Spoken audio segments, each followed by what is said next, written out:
Can people who don't even own this place just pack up and leave? You hardly make any money, and yet you have the audacity to stay in a luxury apartment. I agree, I'll start packing immediately, I replied with calm resolve, then turned toward the bedroom. As we passed each other, Laura gave me a smirk and said, even Eric, who makes $200,000 a year, had to give up his high-rise condo. And here's poor Lenora, who's really the poor one now. I muttered a response under my breath, but Laura's scoff cut me off. What? Stop whining and just get your stuff packed. With her words echoing in my ears, I silently gathered my belongings. I then placed a suitcase full of their things in front of Eric. I've packed everything. Both of you need to leave the apartment now. The story flashes back to my student days.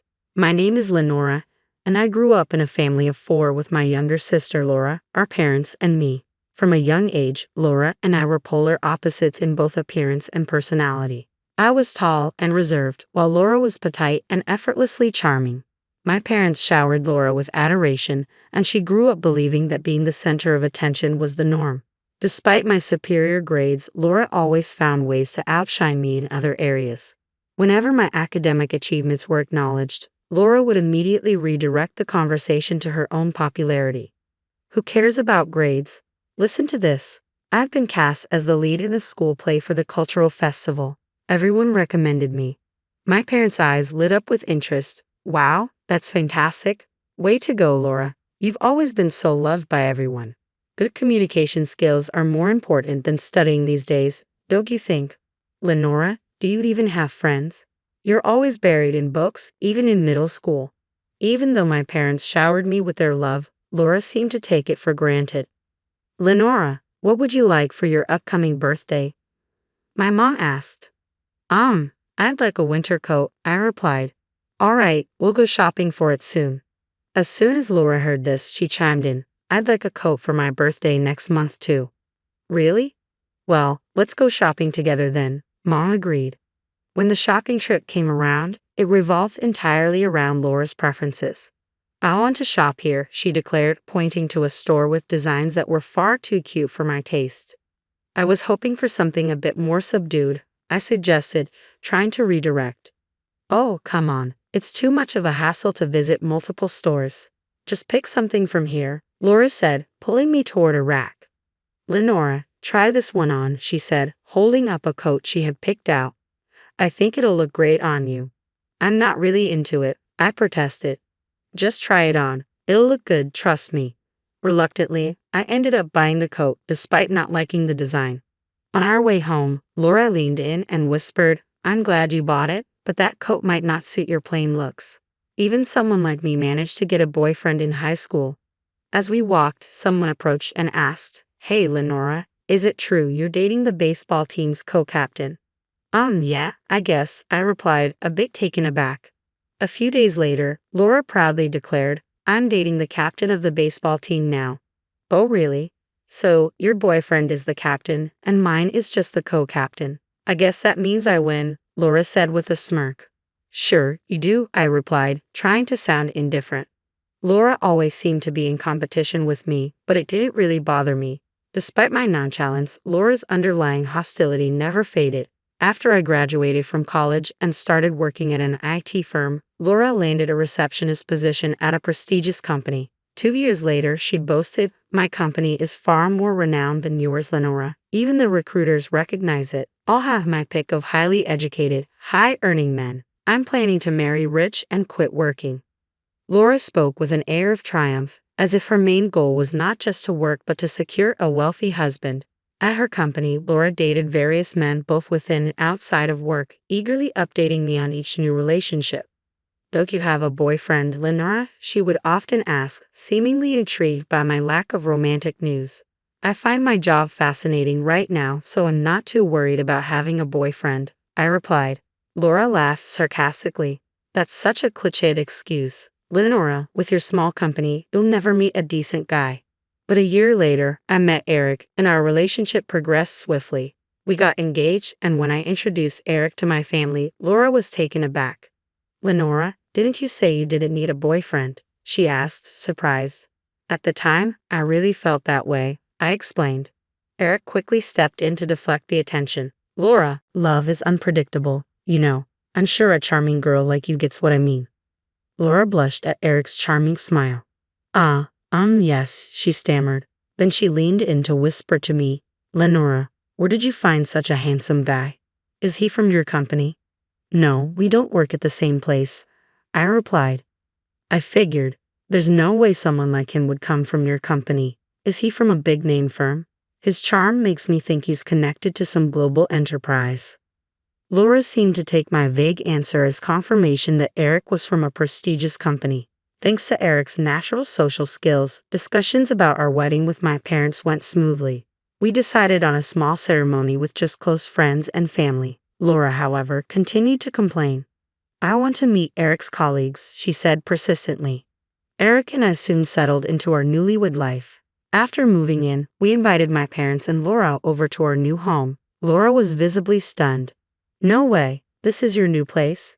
This isn't just an upscale apartment in Boston. How much does he earn? Laura asked eagerly. Does he make around $500,000 a year? Come on, tell me. No, it's not that much. So, $400,000. Finally, you got it. It's $200,000. Ah, I see. Well, that makes sense, Laura said, trying to mask her surprise. After prying Eric's salary out of me, Laura muttered to herself, handsome, eloquent, and high-earning. Laura gets everything. Then she declared a competition of sorts. I'm going to find someone who's more handsome and earns more than Eric. Just wait and see. Determined, Laura threw herself into the search for a marriage partner, frequently attending matchmaking events. A few months later, she began visiting us often, sometimes even dropping by when I was at work. Hey Eric, did Laura stop by again today? How long was she here? I asked. I don't remember exactly, Eric replied. After a brief chat, Laura left soon after. Thanks for always being there for my family, I said. Eric smiled reassuringly. What are you talking about? Your family is my family, Lenora. His words comforted me, and I stopped worrying about Laura's frequent visits. But one day, when I came home from work, I found Eric and Laura sitting together in the living room, waiting for me. Laura, you're here again. What's going on with you two? Eric's expression was serious. Lenora, we need to talk. Please have a seat. Talk about what? I want to break up. What? What are you saying? I want to divorce you and marry Laura. Are you serious? I have a child with Laura, I said, stunned. What? Laura interjected with a smirk. Sorry, Lenora. I'm in love with Eric. We want to be a happy family with our child, so we need you to step aside. I was floored to discover that Laura had been cheating with Eric all along. As I struggled to process the betrayal, Laura continued, Since you introduced me to Eric, I've been searching for someone better. Finding someone as great as Eric, who makes $200,000 a year, was tough. Looking back, Laura's interest in Eric does make sense. Laura went on, One day, I ran into Eric while I was feeling down. He was so comforting, and that's when I realized I could just take him from you. That's incredibly selfish, I said, my anger rising. Laura didn't seem to notice, so I added, If you step aside, it'll show that I'm better than you. I was seething with anger. Laura's selfishness had always been a problem, but I had tolerated it because we were family. Not this time. I couldn't stand by and be treated this way. I wouldn't forgive either of them. Fine, I said, trying to keep my voice steady. Oh, great, I knew you'd step aside so easily. After all, someone as plain as you doesn't deserve someone as great as Eric. So, you'll be moving out of this fancy apartment, right? It's too good for you anyway. At Laura's words, Eric interjected quickly, Hold on. Whether I own this apartment or not, we should sit down and talk this through. Laura dismissed him with a wave of her hand. Are you kidding? You don't even make that much money, and you want to stay in a luxury apartment. How shameless. I agree. I'll start packing now, I said quietly, heading toward the bedroom. As I passed by, Laura laughed and said, Poor Lenora, having to give up a $200,000 a year guy like Eric in a fancy high-rise apartment. Who's the real loser here? I muttered under my breath at her comment. Laura scoffed, Excuses, excuses. Just get your stuff packed. With Laura's voice fading into the background, I silently packed up my belongings. I placed all the packed items in front of Eric. Here, all of your stuff is packed. Now you both need to leave this apartment. Laura looked bewildered. What are you talking about? You're the one who's supposed to move out. No, it's you and Eric who need to leave. Both of you. What are you saying? Laura asked, confused. You were the one who said it's shameless to stay in a luxury apartment without making much money, I said. Laura, Eric, do you understand what I'm saying? Could you explain it to Laura here? Eric spoke so softly it was almost a whisper. This apartment isn't mine. What do you mean? I didn't buy this apartment. Lenora did, so it's in her name. Laura's face twisted in confusion. Why would you put it in Lenora's name? Eric should be the owner, since he makes more. Eric's voice grew even quieter. Actually, my income is less than Lenora's. What? But you make $200,000 a year. That $200,000 is Lenora's salary, not mine, Eric clarified. You're lying, Laura exclaimed. It seemed Laura was starting to grasp the situation. I continued, our household income is around $200,000, but most of that comes from me. After landing a job in IT and running a successful app business, my income grew significantly. That's when I met Eric. I started dating him because his cheerful personality was a welcome break from my hectic workdays. I expected that once we got married, he'd give up his part-time job. But as my income increased, Eric's work ethic diminished. By the time I finished explaining, Laura's face had drained of color. Wait, Eric has a job, right? He's not unemployed? He's essentially unemployed, I said. I stayed with him because he provided emotional support when I was busy, but he's just a man of empty promises who's been depleting our savings. You've done me a favor by taking him off my hands. But Eric always paid for upscale restaurants on our dates and even bought me designer clothes. That means he must have savings, right? I couldn't help but smirk at Laura's comment. That's just Eric for you, always putting on a show. He's been reckless with his credit card to impress people. I was the one left to clean up his financial mess. From now on, our accounts will be separate. You two will need to figure out how to handle the bills. Wait, so he's been spending wildly on credit cards without any savings? Who does that? I don't understand the mindset of someone foolish enough to cheat with his wife's sister. And honestly, the mindset of a woman who cheats with her sister's husband is beyond me as well. So you're saying my dreams of marrying a man who earns $200,000 and living a luxurious life in a high-rise condo are completely ruined? Without a shred of mercy, I kicked both the pathetic Eric and the crumbling Laura out of my apartment. I swiftly finalized my divorce with Eric and filed for alimony. Given their confession of infidelity, they had no grounds to contest the financial demands. Even after discovering that Eric was unemployed, Laura had no choice but to marry him because she was pregnant with his child. She hoped that fatherhood might make him more responsible. However, Eric's lazy habits remained unchanged. Initially, he had cheated with Laura, believing she was wealthier due to her position at a top-tier company. Yet he had no intention of contributing financially himself. He continued his part-time job, depleting Laura's modest savings to cover the divorce settlement and leaving no room to address credit card debt. As newlyweds, Laura and Eric fell into a cycle of debt. Unable to afford a new home, they moved into Laura's old apartment. Laura, who had quit her job in anticipation of Eric's income, now had to work part-time from dawn till dusk to manage their mounting debts and her growing pregnancy. Their constant fighting became a local spectacle, making them the talk of the neighborhood. On the flip side, my savings began to grow significantly. With Eric out of my life, I had ample funds for self-improvement, and men started taking a greater interest in me, some even earning more than I do. While Laura might have jumped at the chance to partner with someone based solely on their income, I've learned from my experience. I won't rush into another marriage like I did with Eric. I'm committed to finding someone who truly aligns with me rather than settling for financial reasons. For now, I'm focused on my work and dedicated to maintaining my independence. One day at the hospital where I am employed, I unexpectedly crossed paths with Jessica, a friend of my mom. With a surprised tone, she questioned my presence, stating that I seemed completely out of place. She warned me that if I came seeking a job, I wouldn't find one, instructing me to go back home. Jessica's unexpected comment left the surrounding doctors in a state of frozen uncertainty. I couldn't fathom what she was implying, hoping it wouldn't escalate into a serious matter that might already be too late to rectify.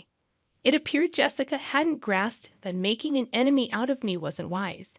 However, silence was no longer an option. Addressing Jessica directly, I couldn't help but wonder if she was fearless or simply clueless. With a perplexed look, as if she didn't comprehend the meaning at all. She responded, "Huh. What are you talking about? Let me introduce myself. I am Emily, a 35-year-old mother with an active 7-year-old daughter and a mischievous 1-year-old son. My husband, John, is 2 years younger than me and works diligently as a nurse at the General Hospital, caring for patients. I had a job too, but after the birth of our second son, I am currently enjoying maternity leave. Our family recently moved from a cramped 2-bedroom apartment to a second-hand house, bought with a loan. Despite its age, the house has a charming appeal, with a spacious garden for the kids and a soothing view from the rooftop balcony. There's also a lush park nearby where our family spends weekends, turning it into our weekend paradise. The story of Jessica and me began when our daughters, of the same age, started playing together in the park. Jessica, a surgeon at the same hospital where John works, wore designer clothes, and her daughter followed suit in renowned brands. Excited by the coincidence, she expressed a desire to meet my husband, leading to a planned tea gathering at our house. However, upon Jessica's arrival, she displayed blatant rudeness, appraising our belongings and questioning the history of our house.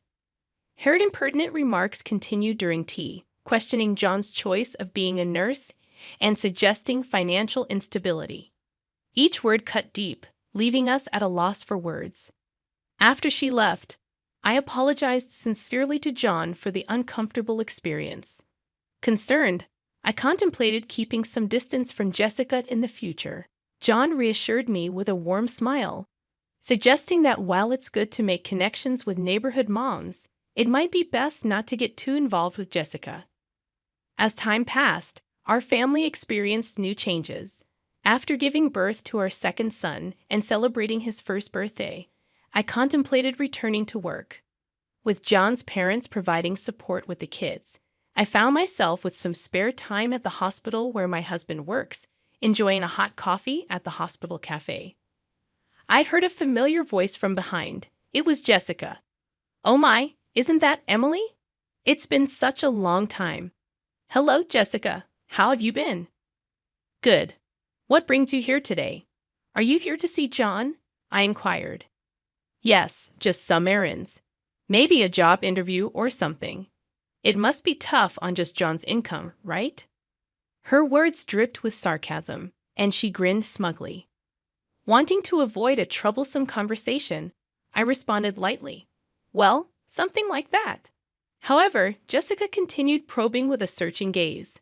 "This hospital has various stores, right? So where are you working part-time? At the convenience store? Or maybe the restaurant?" After a brief silence, I curtly replied, "Sorry, it's about time for my appointment." I left the cave quickly, moving swiftly through the hospital. I took the elevator to the top floor, heading to the director's office for an important job consultation. After about an hour of discussion, I made my way to the large auditorium of the university for my next appointment. There was an important announcement from the director scheduled that afternoon, with all the hospital staff gathered. On the way to the auditorium, I ran into John. "Oh, John, that's great. After the director's talk, let's go for lunch together," I suggested. "Sounds good. It's a bit of a walk, but how about pasta?" he offered with a smile. "The pasta place behind the hospital sounds good. I haven't been there in a long time. I'm actually looking forward to it." I agree happily. Lunch with my husband at the hospital was a rare treat. In the hallway to the auditorium, I ran into several doctors, engaging in brief conversations while exchanging greetings. John moved ahead quickly, and I followed at a leisurely pace toward the passageway leading to the auditorium. Along the way, I happened to meet some colleague doctors. "Emily, it's really been a while, and I heard you had a child. Congratulations from the bottom of my heart." Warm words of congratulations were exchanged. Another doctor joined in. "Emily, you were such a big help here. We've been in quite a stir since you left," he said with a laugh, hinting at the struggles. Then, another one asked with interest, "Is your return imminent?" Despite such inquiries, the reunion was comforting, filled with nostalgia and relief to see my colleagues well. But the atmosphere quickly changed. Jessica suddenly appeared and asked curiously, "Emily, why are you here? Are you heading to the auditorium by any chance?" "Yes, that's right. I have some business," I responded modestly yet clearly due to the presence of several colleagues. But Jessica's questions only grew. "But the gathering is only for doctors and nurses, right? Why would a part-timer be here?" she asked, not hiding her skepticism. Her remark brought silence to the corridor, a silence that seemed indicative. "A part-time lady like her?" a doctor muttered. "Is she okay, I wonder?" Another doctor murmured worriedly, not wanting to be involved in unnecessary commotion. I tried to weather Jessica's words. However, it seemed to only incite Jessica. "Why are you ignoring me? It's like you don't think at all," Jessica exclaimed with a sneer. "Lost your way? The auditorium isn't this way. If you're looking for part-time work, go the other direction." "Now please leave," she commanded, looking down on me. The doctors present were appalled by Jessica's behavior. But sympathetically, they began to stand by me, attempting to defuse the situation. The surrounding doctors raised their voices in unison against Jessica. Disappointment and anger were evident on their faces, and their voices contained a strong sense of rejection toward Jessica's actions. "Hold on, you! What kind of way is that to speak to Emily? Don't you have any manners? Apologize to her right now," they demanded, not just disapproving but reproaching Jessica's conduct. The doctors gathered, looking tense, and confronted Jessica, the atmosphere charged with tension. Jessica, faced with a united front against her, appeared confused and at a loss for words. What's going on? I just pointed out that she doesn't belong here. The meeting is only for relevant personnel, and she doesn't fit the bill, right?" She tried to justify her stance, but my patience had reached its limit. With a composed tone, but with content sharp as a blade, I addressed Jessica. "Jessica, you really are brave, aren't you? Or is it that you simply can't read the room?" I critiqued calmly. Unable to find a rebuttal, she stared back at me, perplexed. "Huh. What'd you just say?" I calmly made my position clear. "You'll understand soon enough. The actions you took against me and your careless remarks, the serious consequences they could bring." The doctors present showed no sympathy for Jessica. "Look, your future is now utterly uncertain," they said cuttingly. "You might want to start looking for another job while you still can." They nodded earnestly to each other. Clearly cornered, Jessica was still unable to hide her panic and anger. "So why on earth are all of you defending this non-regular employee so much? I don't understand why you rate her so highly," she raised her voice. The conversation among the doctors echoed in the hallway. "Are you the new surgical specialist?" One doctor inquired. "So that's why you don't know Emily?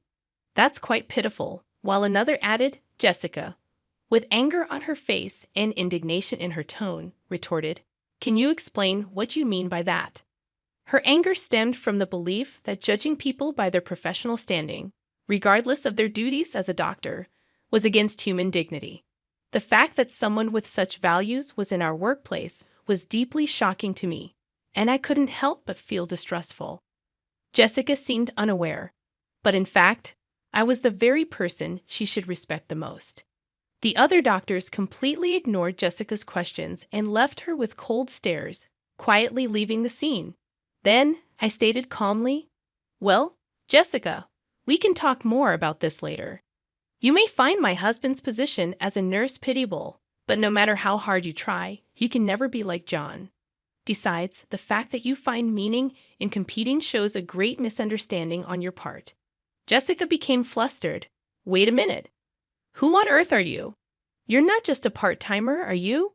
She raised her voice. I smiled secretly and replied, "As I've already said, you'll come to understand shortly," and with that, I hurried off toward the auditorium.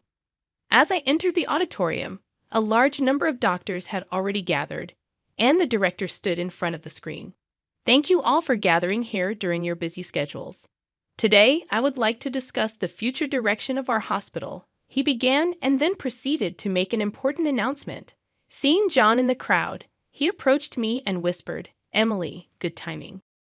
I happened to overhear a bit earlier. Was there some trouble with Jessica?" "Yes, she did point out something minor, but it's not a big deal," I replied. "Interestingly, it seems she has misunderstood me for a part-time worker at this hospital," I replied. John looked incredulous and responded, "No way, Emily, as a part-timer?" We couldn't help but suppress our laughter at the absurdity of the situation. Amidst this, the director concluded the explanation of the annual business plan and moved on to a significant personnel announcement. As you all know, our hospital is well staffed with an adequate number of doctors and nurses. To further improve the quality of our medical services, we plan to actively implement overseas training programs. The first training is scheduled in 2 months, and we will select 5 doctors and 5 nurses for it, he declared. This announcement was met with cheers from the attending doctors, and everyone was excited about the prospect. Overseas training meant an excellent opportunity to learn about the latest medical practices in the world. Since it was the hospital's first initiative of its kind since its establishment, everyone's eyes sparkled with the news. The director continued solemnly, yet with an undertone of expectation. "Now let's proceed with announcing the names of the rest who have been selected." As he spoke, a silence of mixed tension and anticipation fell, and the names of the chosen 10 were called out one by one. Although John's name was not called this time, his expression did not show disappointment. He quietly watched with a sense of celebration as each selected individual stepped forward. Addressing the 10 lined up on stage, the director asked, "Are all of you ready in spirit for the training? Please share a word about your enthusiasm and determination." He gently encouraged them. Each gave a brief, resolute speech, reaffirming their strong intentions. After everyone had spoken, it was finally Jessica's turn. With proper decorum, yet confidently, she said, "I am truly grateful for this valuable opportunity for training. I aim to contribute to the further progress of our hospital with the cutting-edge medical techniques I will learn abroad," she said with a polished greeting. Afterward, she turned slowly towards where we were seated and continued with her unique assertive tone. "However, this hospital has inexperienced nurses who continue to fail the national exam and impudent individuals who attempt to attend medical conferences despite being non-regular staff. I intend to improve and transform all these aspects."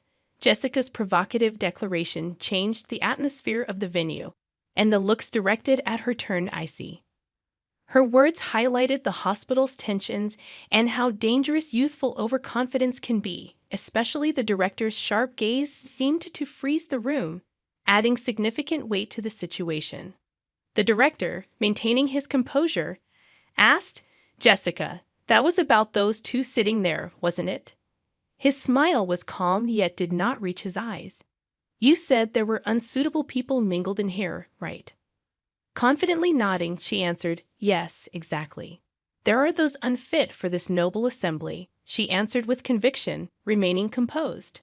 The director responded, "Street Emily, could you come forward, please?"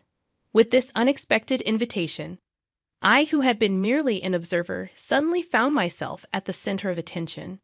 Confused and starting to lose her confidence, Jessica questioned, "Why? Why are you calling her name?" She struggled to grasp the situation, and the director, showing disappointment towards Jessica, said with a quiet voice, "Jessica, I am disappointed in you. Emily, please introduce yourself to everyone." Taking a deep breath, I recounted the beginning of my career, important milestones, and my temporary step back to become a mother. I continued, "Hello, everyone. It's been a while. I am Emily, the chief of the medical department. I apologize for any inconvenience my maternity leave may have caused, but I will be resuming my duties next month. I look forward to working with you all again." Jessica's voice couldn't hide her surprise. "Wait, she's the chief of the medical department?" Her eyes searched the room for confirmation. Indeed, as the head of the medical team, I had taken a 2-year parental leave to birth and raise my first son. The director, affirming the truth, added quietly, "By the way, Emily is my daughter." His words resonated in the room with undeniable clarity, defining the reality of the situation. Jessica's expression went from confusion to shock, her mouth agape as if to object to the reality, but no words came out. The room, filled with hospital staff, could not contain its reaction, and suppressed laughter spilled out at the unexpected turn of events. The director began speaking in a relaxed tone. Jessica, for this upcoming overseas training, you have been assigned to be the team leader. Your deployment will be in a conflict zone in the Middle East. There is a shortage of both medication and medical equipment, and a very challenging situation is anticipated. It will be interesting to see if your abilities will be fully utilized, but don't worry, Emily will be there to support you. Learn as much as you can under her guidance. Proudly, Jessica responded with dignity. I am a doctor too. Although I have no experience working abroad, my clinical skills and treatment records are first class. I will not allow myself to be underestimated. I replied to Jessica with a calm but firm voice. Let me make one thing clear, Jessica. In the near future, I am going to take over the directorship of this hospital from my father. Do you understand the weight of this fact? Jessica's expression stiffened, and seeing this, I continued, Yes, it seems you understand. Well, depending on my decision, your future in this hospital may be affected. Jessica could no longer hide her agitation, and I calmly added, I haven't heard such a thing. Jan intervened, calmly adding his words, Jessica, we had not informed you about that matter beforehand. Your disrespectful attitude towards Emily may well be something you deeply regret in the future. Towards the end of the meeting, the director stated firmly, Please, everyone, a bit of silence. Jessica, in the discussions here, in the end, results are everything. No matter how excellent you may be, that is just one aspect. What's important is the results you can achieve in this hospital, and on that front, I have great expectations of you. Jessica fell silent at the director's words, bowed her head, and nodded without saying anything. The director concluded with that, today's meeting is adjourned. As his words ended, everyone in the auditorium stood up and returned to their respective places. Stepping out of the director's office leisurely, I casually said, Shall we go for lunch? I've got a craving for pasta today. Side by side with John, I started walking towards our favorite pasta place in the backyard, leaving the hospital building behind. As we were about to pass the small smoking area set up behind the hospital, I spotted Jessica, who appeared to be deep in thought, taking a drag of her cigarette. The moment our eyes met, Jessica awkwardly looked away. At that instant, a sudden event caught our attention. A loud crash sounded, and right before our eyes, a car had rear-ended another in an accident. Jen and I sprang into action immediately. The area was nearly deserted, so it was crucial for us to move quickly to help. Are you okay? John called out with concern and quickly checked on the people involved in the accident. One was the driver in the car that was hit, and the other was a pedestrian who happened to be walking by. Jessica also rushed to the accident scene, following us, but seemed overwhelmed by the chaos. Acting on her medical instincts, I began to give directions. John, quickly get that man into a safe position and check his pulse. Jan moved promptly, following my instructions and beginning his actions. As an emergency nurse, John had been granted special opportunities to accumulate frontline medical experience, including attending surgeries conducted by me. I had trained him rigorously, and he had developed exceptional practical skills. I then directed Jessica with calm and clarity. Jessica, check if that elderly person is bleeding and assess their level of consciousness. However, Jessica seemed paralyzed by the seriousness of the situation, standing still without moving. My voice grew firmer as I insisted, Jessica, do you understand what I'm saying? Please respond quickly.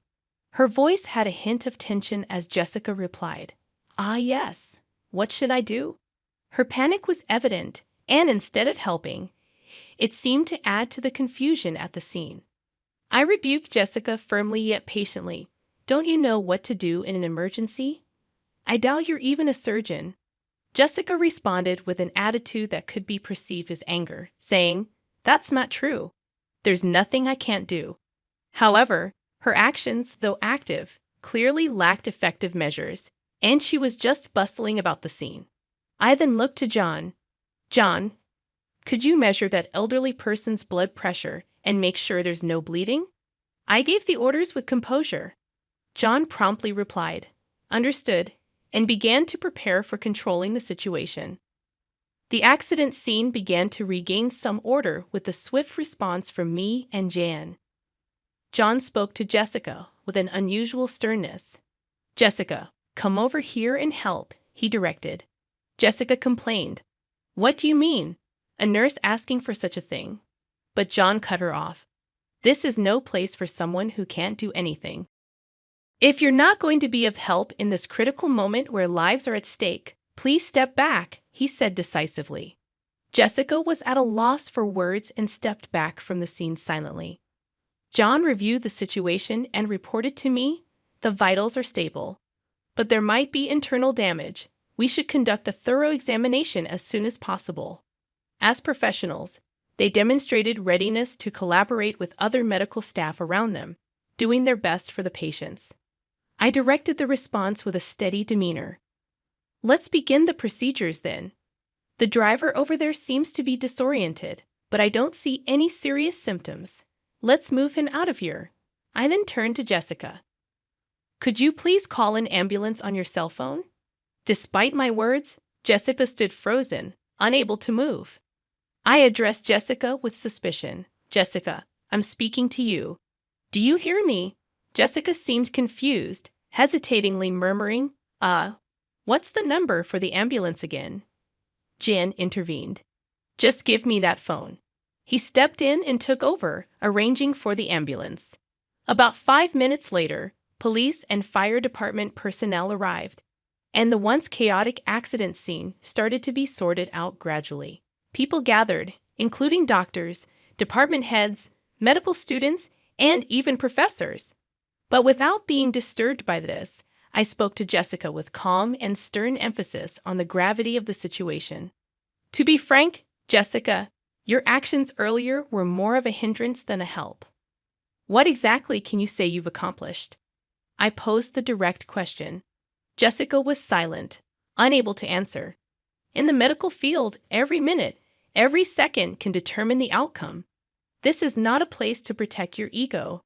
Jessica's voice was barely audible as she apologized, "I'm sorry."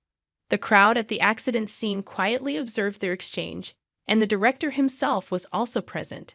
Jessica just seemed out of place and embarrassed. I continued, addressing Jessica. "You've looked down on Jan as just a nurse, but the fact is your positions are different. There's no meaning in comparing you and John. He is one of the most competent nurses in this hospital. Can't you see now how powerless and insufficient your actions were in this situation?" I confronted Jessica with the truth. Jessica retorted somewhat stubbornly, "If I had more experience in emergency situations, I could handle it perfectly well." But John sensed the uncertainty behind her words and calmly exposed her vanity. "You're always driven by a desire to have your accomplishments recognized. However, contrary to the superficial appraisal, your actual skills in the field are still immature. You've just demonstrated that fact yourself," he asserted. He continued, adding insult to injury.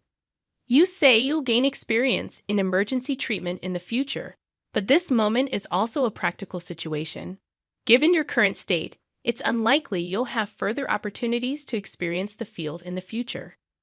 Jessica's confidence began to show cracks, and she seemed on the verge of tears, conscious of the surrounding eyes. Yet, the medical field, dealing with lives, demands proper judgment and strictness. Therefore, I had to convey a decision that would impact Jessica's future. "Jessica, I regret to say this, but your name will be removed from the Overseas Training Program candidate list," I declared. Jessica was taken aback. I looked to the director for confirmation. "Father, this decision is acceptable, correct?" The director nodded deeply. "No problem. This incident has given me a clear understanding of her. We have always selected trainees based on their grades, but it may be necessary to reconsider our selection system in light of this. His quiet but firm response marked a moment that signified a complete defeat for Jessica. With a calm but resolute voice, I advised Jessica, "It's important for you to relearn from the basics. Only then will you have the right to compete at the same level as John. Also, take to heart the dangers of judging a person's worth by their appearance. While I considered letting you go from the workplace, I have decided to give you one more chance, the last chance. Make the most of this opportunity and show us your full effort," I advised Jessica, sternly yet justly. Afterward, they quietly left the scene, but the looks from the doctors around Jessica were cold, filled with disappointment and disapproval. Their evaluation of her future was seemingly already set. Weeks passed, and the long-awaited departure day for the overseas training arrived. Jen and I headed to the airport, excited to acquire new knowledge and experience. As for Jessica, I had heard that she resigned from the hospital just a month after the incident. She couldn't endure the cold stares of those around her and ultimately chose to prioritize her pride. Personally, I thought that it was for the best. A doctor who puts pride at the forefront doesn't deserve to hold patients' lives in their hands, and no one would want to entrust their life to such a person. On the way to the airport, I spoke to John with words filled with hope. "John, let's use our abilities to turn this hospital into one of the most renowned places in the world." Jen, sharing that passion and reaffirming his determination, replied, "That's right. I need to work even harder and obtain my medical license as soon as possible." And so I quietly vowed to myself once more my unwavering resolve as a doctor to fulfill my duties. "Call an ambulance. Hurry up, my husband, who always rubbed me the wrong way, collapsed on the floor in a greasy sweat." The paramedics arrived immediately. They quickly checked my husband's condition and put him on the stretcher. Then they said to me, "Are you his wife, aren't you? Could you come with us to the hospital?" My husband was placed on the stretcher, and he looked at me with pleading eyes. I met his gaze squarely. "No, I will not," I said firmly, with no hesitation. "What?" My husband's voice came out as if he had lost his mind. "This man is a stranger, so I am not coming. Please take care of the rest." "Wait, Lydia, what?" "Wait." I then confronted my husband with something I had been carrying in my pocket for the past few days. The moment he saw it, his face turned even paler. "How dare you treat me like a slave all these years? This is my revenge. I will never forgive you. My name is Lydia. I'm a 36-year-old housewife, living in a rented apartment with my husband, Caleb. I was introduced to Caleb by a colleague at work when I was still employed full-time. Despite being more of an introvert, I occasionally attended parties, invited by my colleague who had many friends. One day, I reluctantly agreed to join a barbecue with his friends. There, I met Caleb. Surprisingly, we connected instantly despite my initial reservations. Caleb, the outdoorsy type, turned out to be sociable and humorous. We exchanged contact information, went out for dinner and shopping, and eventually started dating. After several years of dating, Caleb proposed, and we got married. Caleb had always been kind, taking me out of my indoor lifestyle. However, over the past few years, he started to do and say things that made me feel a little uncomfortable. I quit my job and became a housewife because Caleb himself wanted me to. However, he often made sarcastic remarks about it. For example, when I got sick and was late cooking dinner, he would say, "Lydia, why isn't my dinner ready yet?" "Hi, sorry, I was sick today. I had a rest earlier, and I couldn't get up. Can you go take a bath first?" He would reply, "Huh, what's that? You're a housewife. You should at least take care of the meal." Caleb never seemed too worried about my health, which made me very sad. Another time, I mentioned a reunion in my hometown, saying, "Hey, Caleb, there's a reunion coming up in my hometown. I'll finish my chores, so can I go?" He would simply respond with, "Suit yourself. Well, being a stay-at-home wife is great, you know. I envy you, Lydia. You get to play around with the money your husband makes." Although Caleb was usually really nice to me, carrying my purse and bringing me flowers after work, there were times when he acted like a jerk. I even thought maybe he wanted me to work, so I suggested taking a part-time job. However, Caleb insisted that was not the case, and in the end, I remained a full-time housewife. One day, one of Caleb's relatives called me out of the blue. I picked up the phone feeling a little defensive. The relative on the other end of the line called my name in a panic, Lydia. Caleb's mother has collapsed. I froze at the unexpected words. According to my relative, she had gone to visit my mother-in-law a few hours earlier and found her lying in the yard. An ambulance had rushed to the scene and taken my mother-in-law to a general hospital. In a panic, I ran out of the house and arrived at the hospital. I was told that her condition was still unpredictable. As we discussed this, Caleb came running in out of breath. We moved to the hospital room to check on my mother-in-law, who was sleeping in bed. Her body was covered with various tubes, and it was painful to watch. "Mom," my husband called out to her, but she did not respond. Caleb stayed in the hospital room for the rest of the day, and I decided to go home to gather everything needed for the hospital stay. After a while, my mother-in-law recovered enough to sit up by herself. However, it was difficult to do anything without someone's help. I was glad she could get up, wondering if she would be able to walk again with continued physical therapy. As her discharge date approached next week, I said this to Caleb, and then he started to say something I didn't understand. "Oh yeah, are you ready? We'll be leaving this house next week, so you'd better start packing our stuff." I couldn't comprehend what he meant. Caleb seemed annoyed, as if he didn't like my reaction. "We don't need this house since we are going to live with my mom at my parents' house. You are still as dense as ever, aren't you? Does that mean I'm going to live with my mother-in-law after she gets out of the hospital? I never heard anything about that. Did you decide to move in together without talking to me? Have you already canceled the lease on this house?" When I said that, my husband became even more grumpy. "Of course, I've already canceled the lease. It's the right thing for us to do as a family, to live together and help her. Don't tell me you don't want to live with her, do you? I'm the one who makes a living, so I won't accept any complaints," he said, and went back to his room with deliberate footsteps. I never thought that Caleb would take such a hardline approach. I can't believe he's canceling the lease on this apartment.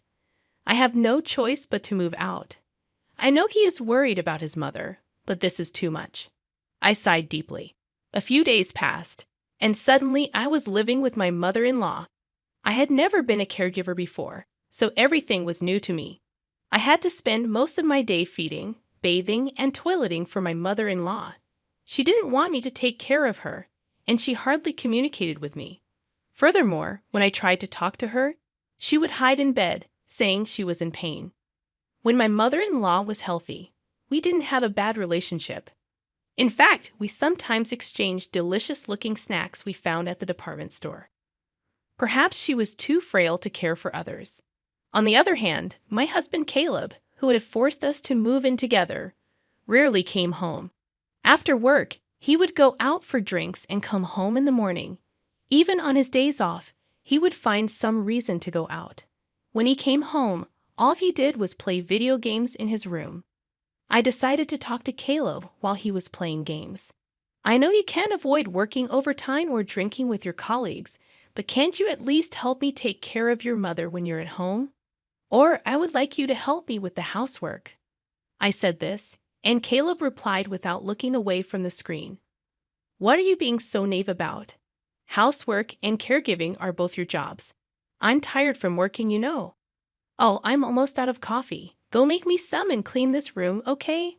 And oh, take these to the dry cleaner. I need them by Wednesday." My husband spoke one-sidedly and threw his work clothes at me. This time I was annoyed and retorted, "That's enough. I've been doing housework and taking care of your mother every day for the past month without a break. Why can't you at least help me a little?"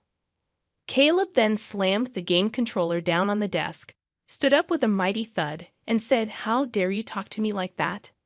Who do you think you owe your livelihood to? If you have a problem with me, then get out. Come on, get yourself together and get out. Well, I feel sorry for my mom. She's going to be left alone without anyone to take care of her. That being said, I couldn't say a word. It's true. I only have a little money saved up, and I can't leave my mother-in-law, who can't do anything for herself. Holding back my emotions, I picked up his suit and left the room. After about 6 months of such a difficult life, my mother-in-law suddenly passed away. I woke up in the morning and went to check on her like I always do. But that day, she was no longer breathing. I called an ambulance and took her to the hospital, but it was too late. Caleb was in tears and sad. I don't know why, but I couldn't cry. I felt cold when I saw Caleb crying. Without hesitation, I thought to myself, you didn't do anything to help her. When I realized that I don't have to take care of her anymore, I felt a sense of relief. I felt guilty for feeling that way. Time passed so quickly. After the funeral, I suddenly realized that 2 weeks had passed since my mother-in-law was gone. It was time to organize her belongings. After my husband left for work, I started cleaning my mother-in-law's room. I put her favorite clothes and accessories into cardboard boxes one after another. But there weren't many, so the work was over soon. Next, I opened the cabinet by my mother-in-law's bedside. There was almost nothing in it, but there was a big can on the bottom shelf. I thought I had seen it somewhere before, and it was a can of assorted sweets I had given her when she was still in good health. I wondered why it was there. I opened the lid of the can, and there was a letter inside. When I picked up the envelope, I found the words "Dear Lydia" on it. I hurriedly opened it and looked inside. In trembling letters, there was a message for me. Lydia, I am sorry for making you take care of me. I was ashamed of myself for forcing you to work for me every day. I was also ashamed of my son Caleb. I know how bad he was to you, Lydia. You should leave him and live your life the way you want. My mother-in-law knew everything. She knew that her son was being selfish, and that I was suffering from it. At the end of the letter, she wrote, I am glad that I was able to spend the last days of my life with you, Lydia. Thank you.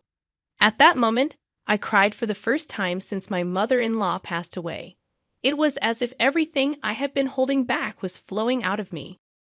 I cried and cried until my tears ran dry, and then I made up my mind. I would divorce my husband. 10 days have passed since I found the letter from my mother-in-law. My husband is still treating me like a slave. Lydia, I'm missing one of my socks. Where is it? Oh, and take my car to the car wash today. You've got nothing to do, right? He's going out with his colleagues for golfing today. I guess he's completely forgotten about it, but today is our wedding anniversary. Well, I don't even care about it anymore. What are you going to do while I'm golfing? You can't just sit around, you know. You have to prepare dinner, clean my room, clean the bathroom. You have a lot to do. His arrogance left me speechless. Hey, can you hear me? Bring me my sock and a jacket.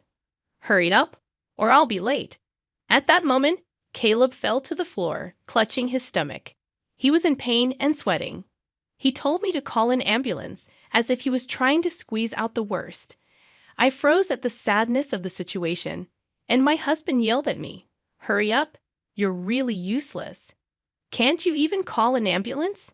Hearing these words, I became strangely calm. Then I called 911, and within minutes, an ambulance arrived with paramedics. The paramedics quickly assessed Caleb's condition and placed him on a stretcher. As they put him on the stretcher, they said to me, You're his wife, aren't you? Would you come with us to the hospital? Caleb looked at me with pleading eyes as he was placed on the stretcher. I looked him right in the eye and said, No, I will not. I said that firmly, with no hesitation. Caleb's voice came out as if he had lost his mind. This man is a stranger, so I am not coming. Please take care of the rest. Then I confronted Caleb with something I had been carrying in my pocket for the past few days. The divorce papers that I was forced to sign when we had a fight a while ago. My husband had always told me that if I disobeyed him, he would serve me with the divorce papers. Caleb tried to snatch the divorce papers from me, but he couldn't seem to move due to the pain, so he had to lean back on the stretcher without any efforts. "Excuse me, but please leave now," I said. As I said this, the paramedics finally took my husband away in the ambulance. He must have looked like a poor husband whose wife had given him a divorce. He should be embarrassed. I watched the ambulance leave and then left the house. It took a long time, but the divorce papers were accepted, and the divorce was officially finalized. While Caleb was in the hospital for a week, I was busy packing my belongings and sending them to my parents' house. Then one day, I ran into Caleb when I was at the grocery store. "Lydia, please don't do this to me. You love me, don't you? Please don't leave me. I admit I've made some mistakes. You listened to me no matter what I said, so I just got carried away," he pleaded. The overbearing attitude he had a few months ago was gone, and he looked completely pathetic. "What are you talking about? The divorce is already finalized. It's too late for you to act so fragile. Go ahead, live your life as you please." He didn't really think that I was going to divorce him, and he looked quite shocked. His hands were shaking, and his face was turning pale. "Well, that's that then. Bye." It had been 6 months since Caleb and I had divorced. Caleb had once visited my parents' house, ringing the intercom and calling out my name so loudly that I had no choice but to see him. Sure enough, he wanted me to get back together with him. When I kept quiet, he began to reveal his current lifestyle to me. He can't cook because he forced me to do all the housework. He eats only TV dinners or eats out. And he has gained 10 pounds since the divorce. It's true that he put on a lot of fat on his face and stomach, noticeable at a glance. Additionally, he doesn't seem to understand how to do laundry. The shirts he wears are wrinkled and smell weird, making him look even filthier. I finally realized how great you have done, Lydia. If I don't do something, the people at the company won't like me, Caleb said, sobbing cheap tears. In other words, he wants to treat me like a servant again. There's no way I'm going back to that. No, never. "If you make any more noise, I'll call the police," I warned him, treating him like a stranger. Caleb started to be afraid of the word police and left the house crying.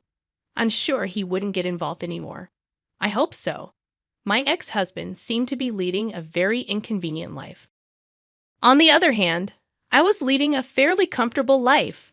For a while, I stayed at my parents' house, but now I have a small apartment and live alone. My standard of living is much lower than when I lived with my ex-husband, but I still like this life where I can have my own time. I thought it would be difficult to get another job at my age, but a friend of mine happened to have a connection with someone who retired, and I was able to get a job to take her place. I feel so happy to be able to spend time and money only on myself without anyone telling me what to do. From now on, I want to take care of myself at my own pace. I'm Sarah, a digital artist by profession, and someone who takes solace in the comfort of my home. I take pride in both my creative work and my modest yet warm abode. This made the decision to marry a significant one for me. Mark, a confident professional working in a reputable company, appeared to be the perfect choice. Charming, intelligent, and hailing from a respectable family. Little did I know, appearances can be deceiving. The first cracks in what I thought was an ideal life surfaced during the wedding planning process. It became a constant power struggle between me and Mark's traditional-minded mother, Alice. She insisted on a grand, old-fashioned wedding with elaborate floral arrangements, fancy table settings, and uncomfortable family traditions. As the wedding day approached, anxiety set in. Despite my efforts to maintain a joyful facade, something felt off. Mark seemed distant, like a spectator at his own wedding.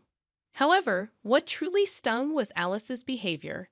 Stepping out of the car in my carefully chosen wedding dress, I felt her judgmental eyes scrutinizing everything from my attire to my complexion.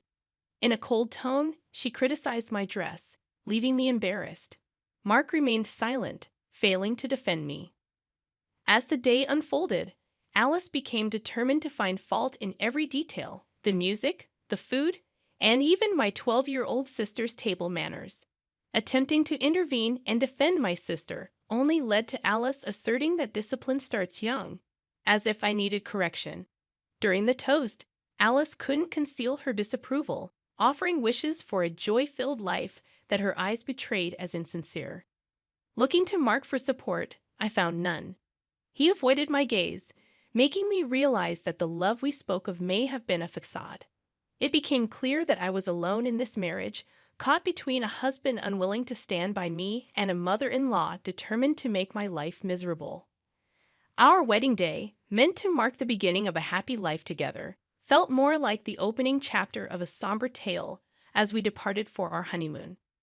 I clutched my bouquet tightly, using it as a makeshift shield, fully aware that more challenges lay ahead. The wedding, instead of being a joyous celebration, felt like a forewarning of the difficulties that awaited us. After a strangely quiet honeymoon, Mark and I moved into my house.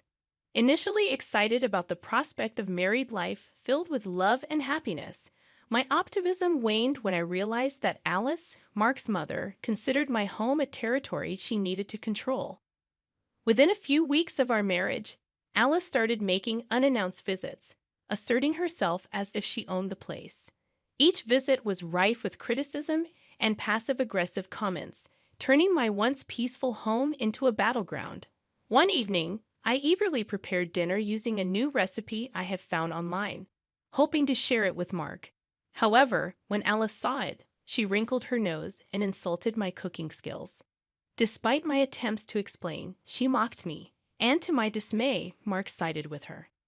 On another occasion, Alice criticized my living room decorations, claiming they clashed with the furniture. Despite the effort I had put into it, she made fun of my choices, and once again, Mark didn't stand up for me. Instead, he suggested that I could use Alice's help next time, making me feel like my home was being taken over.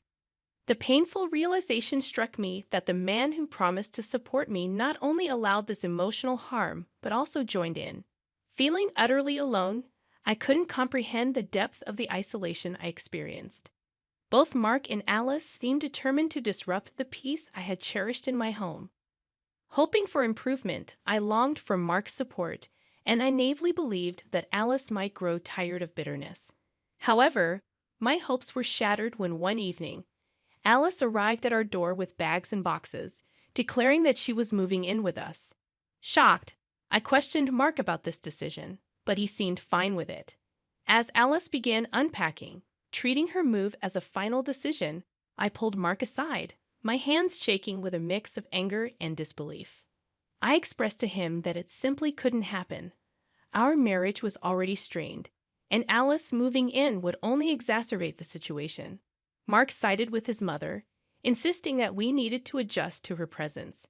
Frustrated, I questioned when he would adjust for me and stand up for our home and marriage. Mark avoided my gaze, claiming it would be rude to ask her to leave, and so, Alice moved in, plunging me deeper into my nightmare. Her relentless criticism extended to everything, from how I arranged the furniture to how I did the laundry, and even how I breathed. Mark remained silent, allowing her behavior to persist. Yet it wasn't just the constant nitpicking that wore me down. I stumbled upon a bag of prescription medications hidden in the kitchen one day, pills for anxiety, depression, and sleep disorders.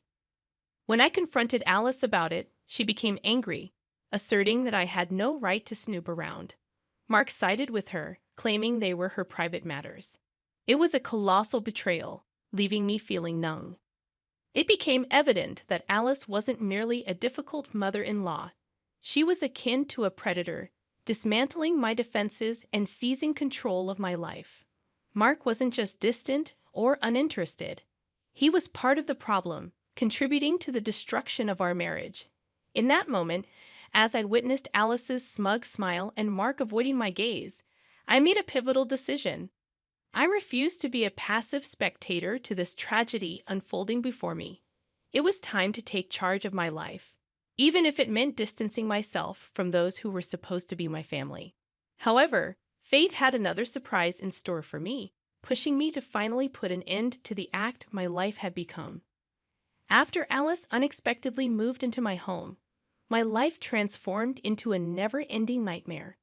She scrutinized my every move, critiqued me for the smallest things, and her presence loomed over me like a dark cloud.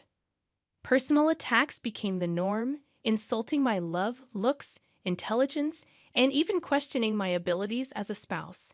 One evening in the living room, Alice launched an attack on my career, or what she perceived as a lack thereof. According to her, a good wife should have a job, and she doubted I could do anything worthwhile. I defended myself, asserting that I did indeed have a job, and my income played a crucial role in our household. However, Alice remained unconvinced, questioning why we resided in my modest house instead of a grander one that reflected her son's dignity. Before I could respond, Mark, who had been absorbed in his phone, sided with his mother. He remarked that I could do more, and we could aspire to a better life. It stung deeply, feeling like a profound betrayal. Mark left the room, and in a hushed tone, Alice whispered, "He'll always be my son. You're just the girl he settled for." Turning away, I grappled with a mix of anger and embarrassment. As I gazed at our wedding photo, I pondered how my love story had transformed into a cruel drama. The nightmare intensified when I discovered an unidentified packet of pills hidden in the kitchen. Confronting Alice led to her anger, dismissing it as none of my business. When Mark entered the room, he scolded me for snooping, revealing there was no us in this marriage.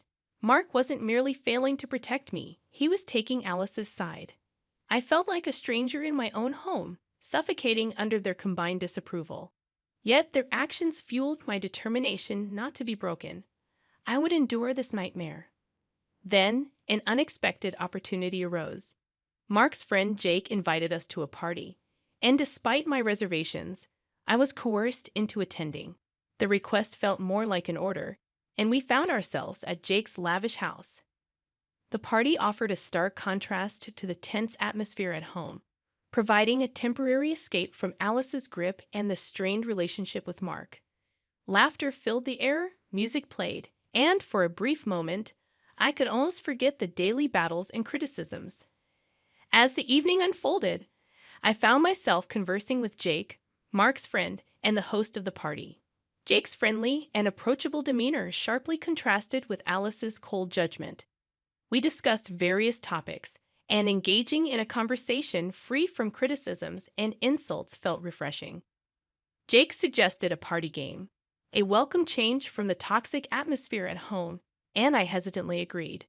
During the game, I shared a story from the early days of our marriage, highlighting the challenges and lessons we had learned. The room echoed with laughter as I recounted some of the humorous mishaps we had experienced. It felt liberating to share a part of our story, even if only in a game. Afterward, Jake pulled me aside, expressing concern about my situation at home. He had observed the tension and encouraged me to stand up for myself, refusing to let them mistreat me further. His words were a glimmer of hope in the darkness that had enveloped me for so long. Over the next few weeks, as I pondered my life and the choices I had made, I came to the realization that I deserved better than the constant emotional abuse and the suffocating feeling of being trapped in my own home. With Jake's support and encouragement, I took small steps toward reclaiming control over my life. I began attending therapy sessions to build my self-esteem and develop strategies for navigating the toxic dynamics in my marriage. The journey wasn't without its challenges and setbacks, but my determination to break free from the cycle of abuse and regain my sense of self-worth remained unwavering. Over time, I engaged in candid conversations with Mark about the need for change in our relationship. It was a difficult process, but he gradually recognized the toll that Alice's presence and his own indifference had taken on our marriage. Together, we started setting boundaries and actively worked on improving our communication. The path to reclaiming my life was challenging, but it was a journey I was resolute in pursuing. With the support of friends like Jake and newfound determination, I began rebuilding my self-confidence and finding my voice. Step by step, I knew I had the strength to overcome the nightmare that had consumed my life for far too long. During the first half hour of the party, everything seemed okay. People laughed, clinked glasses, and music filled the air. However, as the night progressed, I noticed Mark growing more distant. He spent more time with others than with me, and when our eyes met, he seemed annoyed. Eventually, Mark disappeared, and my search for him among the guests proved unsuccessful. Turning to less crowded areas of the house, I heard a soft giggle followed by Mark's unmistakable voice. My heart sank even before I reached the door where the sounds emanated. Taking a deep breath, I opened the door to find Mark with another woman. They were oblivious to my presence for what felt like an eternity. When they finally noticed, Mark's face displayed annoyance rather than guilt or regret. He snapped at me, questioning my apparent lack of courtesy in knocking. Unable to contain my anger, I retorted, "Knocking? Are you serious? What are you doing, Mark?" Trembling not with sadness but fiery rage, I witnessed his face turn red, a mix of embarrassment and anger. He suggested we discuss it at home, but I was done talking. Unable to endure further humiliation, abuse, and disrespect, I stormed out, and Mark neither followed nor called out to me. I returned home alone, my mind racing but surprisingly clear. A line had been crossed, a boundary broken. The next morning, Mark acted as if nothing had happened. It was then that Alice, always ready to take advantage of the situation, decided to speak up. She criticized me for embarrassing myself and Mark. That was the last straw. I couldn't take it anymore. Embarrassment. You have the audacity to talk to me about embarrassment after everything you and your son have done. I shot back at her, fueled by months of anger and frustration. Alice threatened to call the police, but I didn't back down. "Go ahead," I said as I dialed my own number into the phone. "They might be interested in the package in the kitchen cupboard." Mark looked puzzled, then alarmed. But before he could say anything, the doorbell rang. As I opened the door for the police officers, a strange calm washed over me. It was as if all the chaos and pain had led to this moment of clarity. My nightmare was about to end, and theirs was about to begin. The police officers were professional but puzzled. They said they received a call about a disturbance, and I confirmed it, leading them to the kitchen cupboard. Inside, I showed them the packet of pills. Mark panicked and asked his mother what she had done. The officers turned to Alice. "Ma'am, you'll need to come with us," one of them said. Alice stammered, saying the pills weren't hers, but the officer insisted she come. She shot me a look filled with rage as they took her away in handcuffs. I looked at Mark, who appeared to be on the verge of falling apart.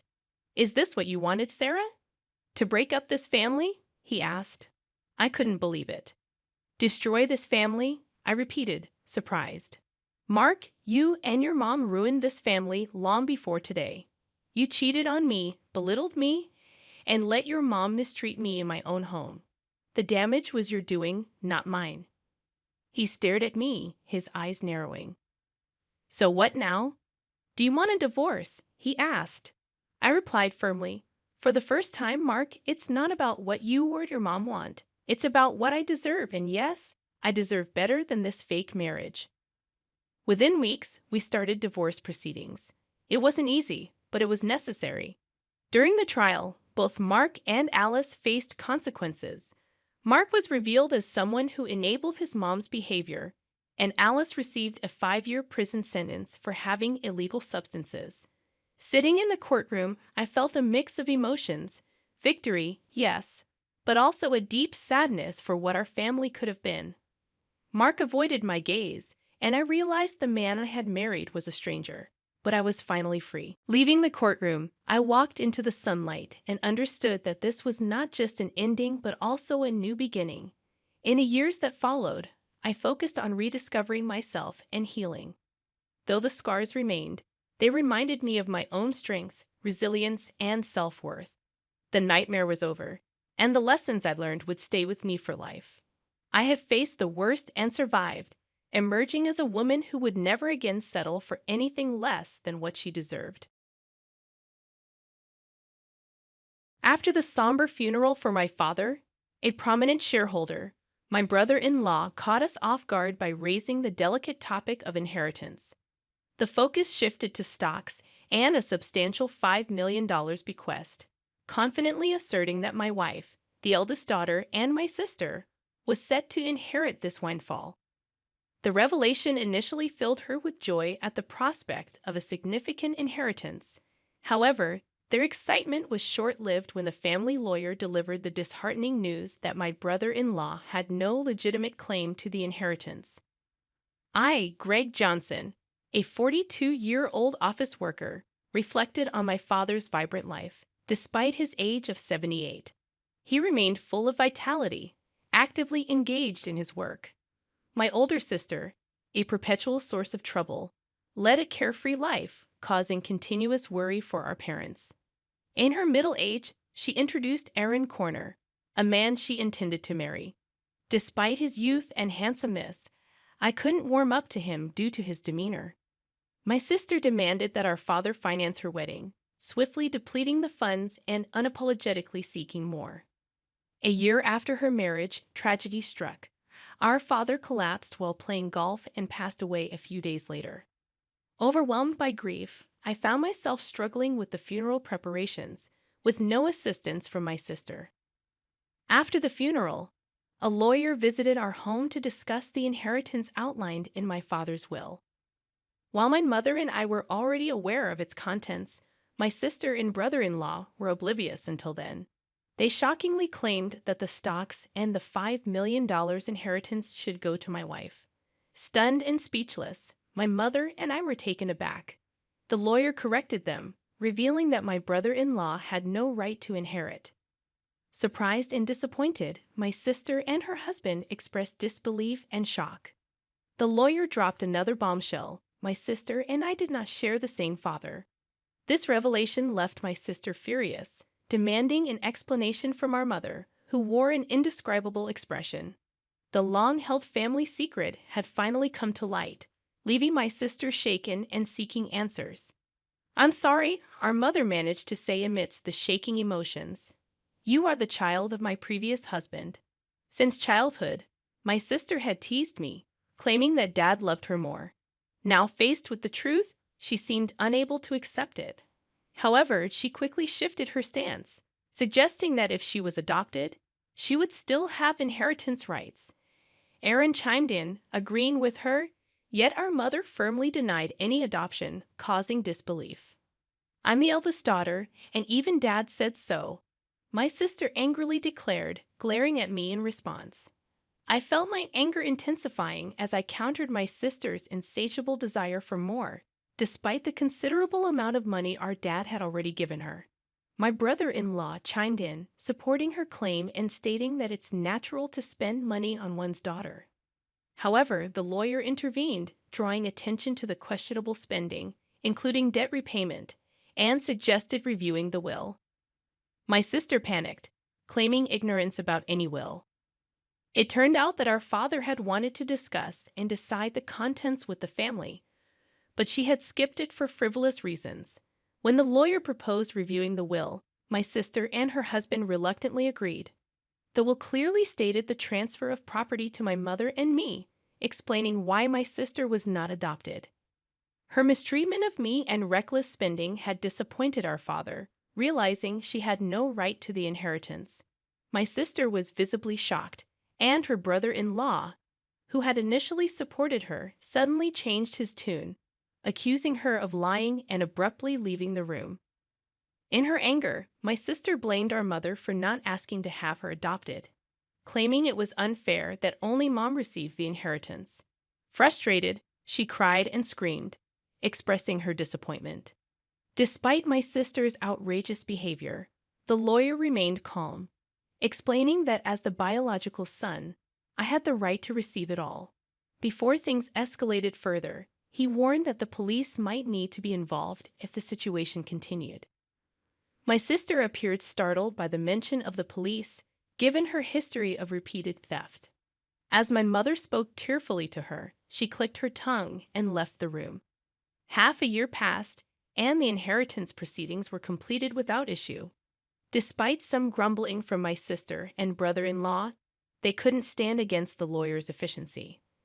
My mother gave my sister a small amount of money, but I had no intention of interfering. The frustrating part for our family was that the two had disappeared. Their blatant greed was so evident that even our relatives were lost for words. One day, my wife suggested that my mother, daughter, and I go out to eat. Since my father's passing, our mother had been down, but she showed smiles when with her granddaughter. I suggested to my mother, "Why don't you live with us?" But Rook still comes home occasionally. Sis only comes around to beg for money, doesn't she? How long does she plan to keep this up? The reason my mom defends my sister is that she is her blood-related child, and there might be concern that if we visit our family home, my sister might cause trouble again. Understanding that, I told her to take her time thinking about it and then drove my mom to our family home. Upon arrival, we encountered something unexpected. The lights were on in our supposedly empty home. It wasn't the time for the helper to come, so we were puzzled. I parked the car, suggesting, "Let's go up and have some coffee with Mother."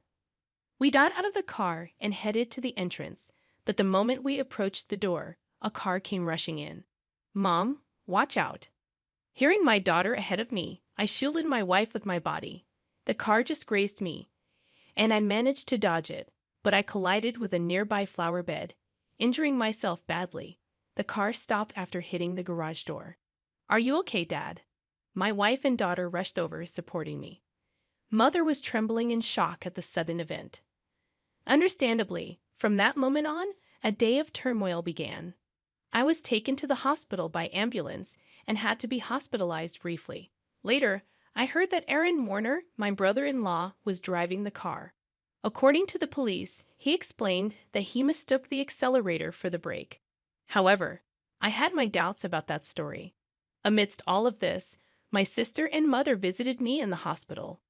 Mother left briefly to arrange flowers, and during that time, my sister coldly looked at me and said, "You're only tough and bodied, huh?" With a slightly disappointed tone, I couldn't help but give her a smile. "If I had died in the accident, Mom would inherit everything, right? Messed up your plan," I said a bit sarcastically, and my sister looked uneasy. "You planned this, didn't you?" When I asked, my sister looked away, and I added, "But I won't be accepting Mom's share, so it won't work out for you." My sister looked surprised at this.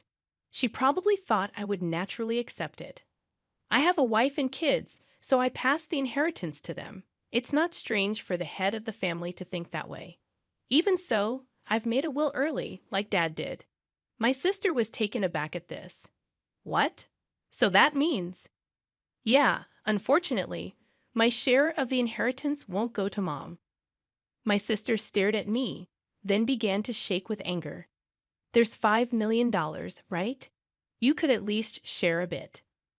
When I immediately refused, my sister furiously grabbed my collar. "I'm your sister. We should split it."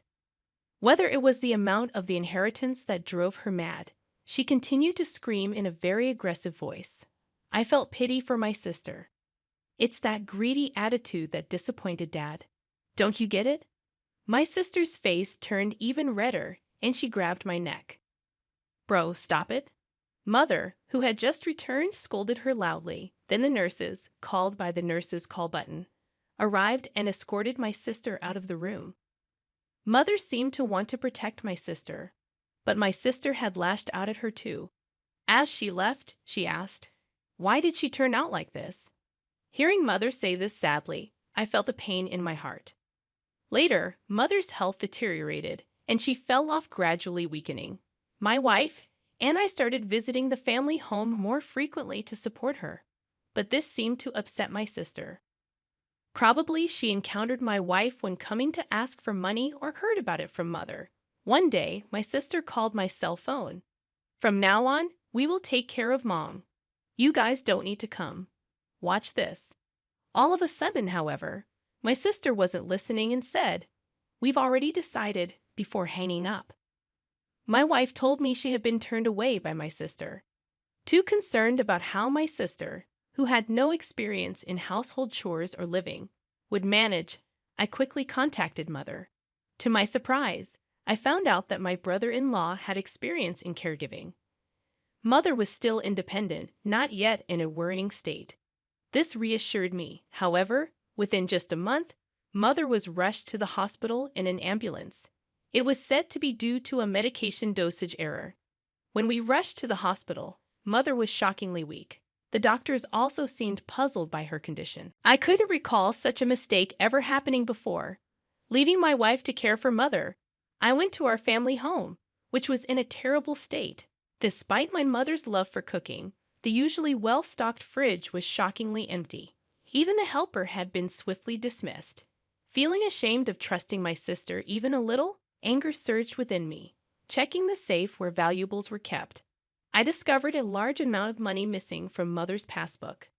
The passbook with the inheritance was secure in a bank locker, but there was hardly any money left for living expenses. Returning to my mother, I explained the situation and revealed my sister's betrayal. Brooke did such a thing. Mother seemed unaware of the passbook issue and showed a shocked expression. When asked about the medication error, she explained that my brother-in-law had prepared it and looked troubled. Mom, I don't think you should let them into that house. They claimed they would take care of you, but the state of that house was the worst. And you've gotten so frail. Haven't they been feeding you properly? Speaking with concern, I hung her head. Mom, let's live together. I'll build a new house, and we can live there together. Moved by my suggestion, Mother shed tears. However, her condition continued to worsen. Despite the doctor's best efforts, they, along with my sister, seemed to weigh heavily on her. Ultimately, Mother passed away without recovering. When I went to the family home for the funeral, all the valuable items had disappeared. It seemed that my sister and brother-in-law, in need of money, had taken them. Standing in the desolate place, I was overcome with anger. I had to find a way to make my sister take responsibility for Mother's sake and as atonement for what she had done. I resolved to do something. The day after Mother's funeral, my sister and I met at the lawyer's office to discuss the inheritance. Condolences, but as her daughter, I'm entitled to Mother's inheritance. My sister said with a sense of superiority that made me laugh involuntarily. She seemed to be under some misconception. Let's open the will then. As the lawyer revealed the contents of the will, my sister turned pale. You're joking. Why, bro? You are not entitled to any of the inheritance. This is in accordance with Dad's wishes. My brother-in-law started to get angry, but the lawyer had nothing else to say except repeat the same thing. This must be a mistake. Bro is her child, isn't she? My brother-in-law suddenly became furious, throwing things off the table. Are you trying to trick us? We won't let you get away with this. Give us the inheritance now. Aaron, you planned to kill Mother, didn't you? When I asked, my brother-in-law glared at me unpleasantly. Oh, I wouldn't do such a thing. Then why did the medication error occur? My brother-in-law appeared annoyed. I don't know anything about that. It's impossible that I can't inherit. You must have done something. My sister was getting more agitated.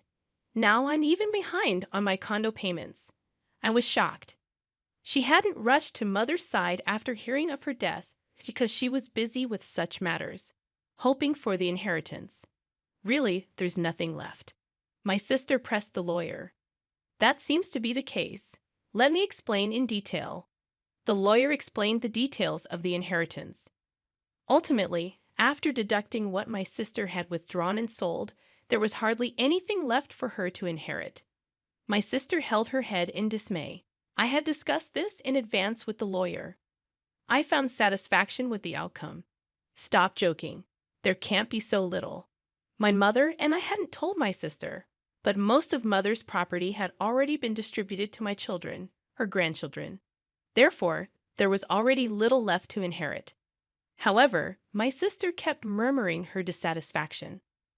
I felt nothing but resentment towards my sister, who had lived off the money given by Father and now Mother, thinking she could rest easy knowing I would take care of her. But you just took her money. You are a true disgrace to our parents. I raised my voice in frustration. Caring for someone costs money, you know. Don't you understand? Then show me the receipts for what you spent on Mom's care. I'll cover any necessary expenses. As I extended my hand, my sister turned pale and was at a loss for words. I threw those away. That's not good. Without receipts, it can't be proven as evidence. Hearing the lawyer's words, my sister struggled to find a response. During this, my brother-in-law tried to calm me down. "Greg, your sister is in a tough spot. Maybe you could help her out a bit as family." "I cannot." My immediate response left my brother-in-law speechless.